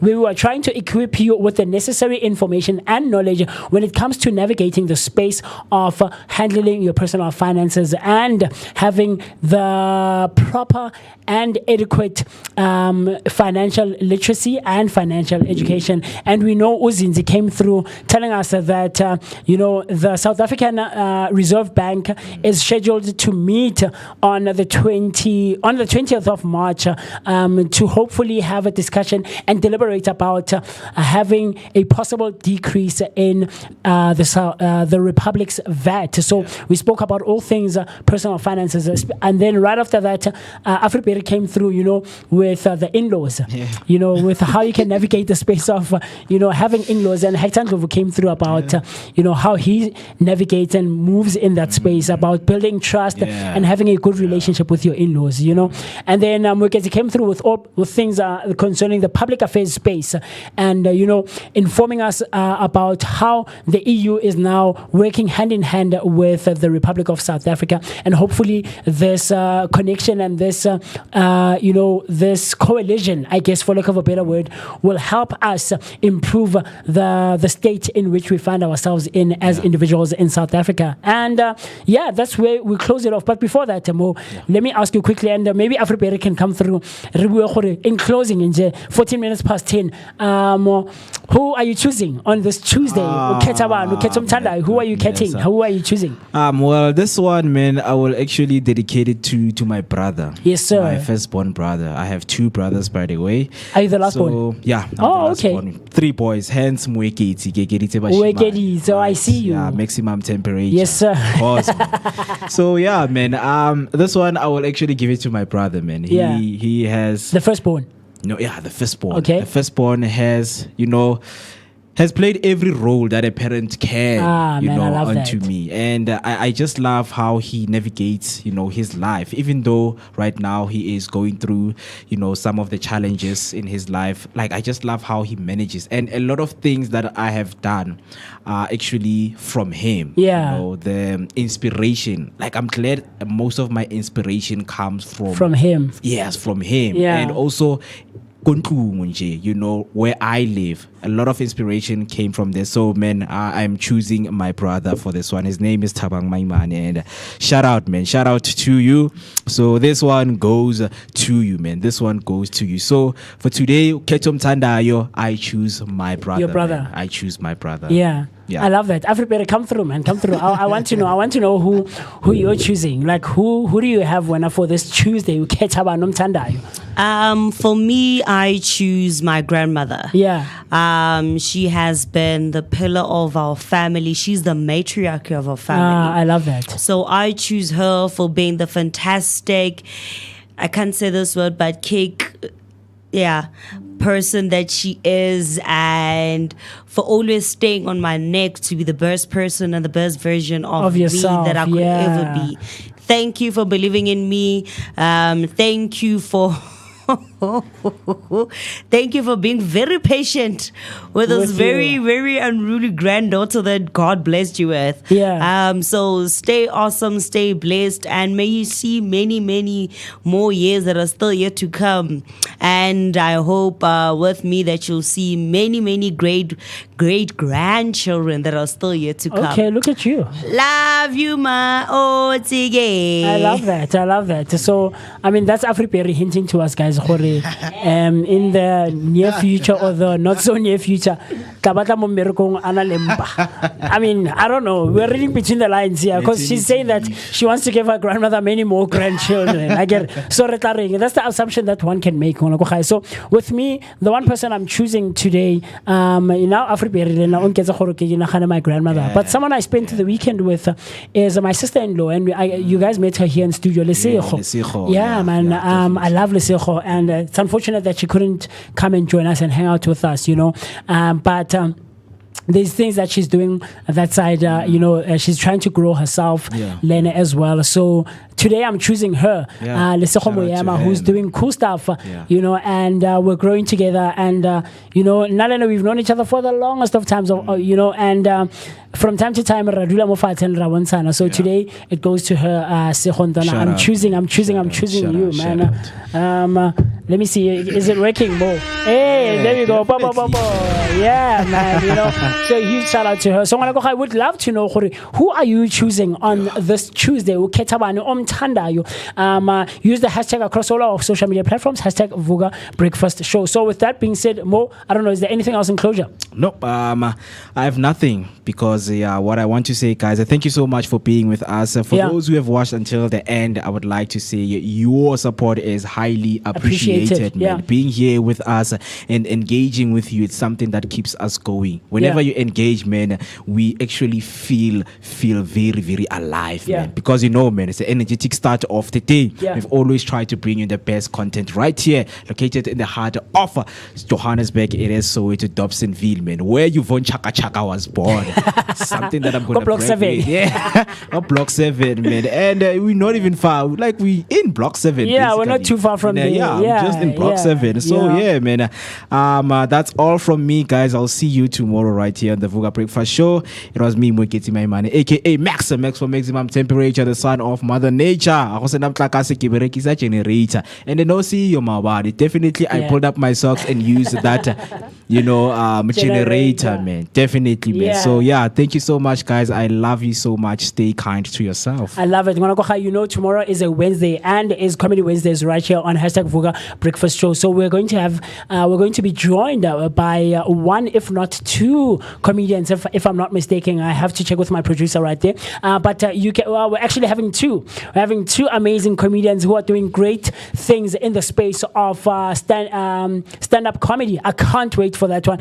And when it comes to Wednesdays, we give you all things concerning knowing your right as an individual. So I'm also looking forward to that. And then as a student, perhaps maybe you're watching, you are a student, or you have a niece, a nephew, or a child who is either in varsity, in college, or in high school. We bring you all things that have to do with school hacks. Can't wait for that one. And then we're also going to be having a mind basket. So until tomorrow, signing out from me, the one and only MOOCEE Mester. My name is Musi Mester, and I couldn't have been happier to be in your company, man. I enjoyed myself so much, and I'm looking forward to you and I, and of course the rest of the team right here on Vooka Breakfast Show to hang out tomorrow. Until tomorrow, let's sign out and stay safe, stay healthy, and stay warm. Cool stuff.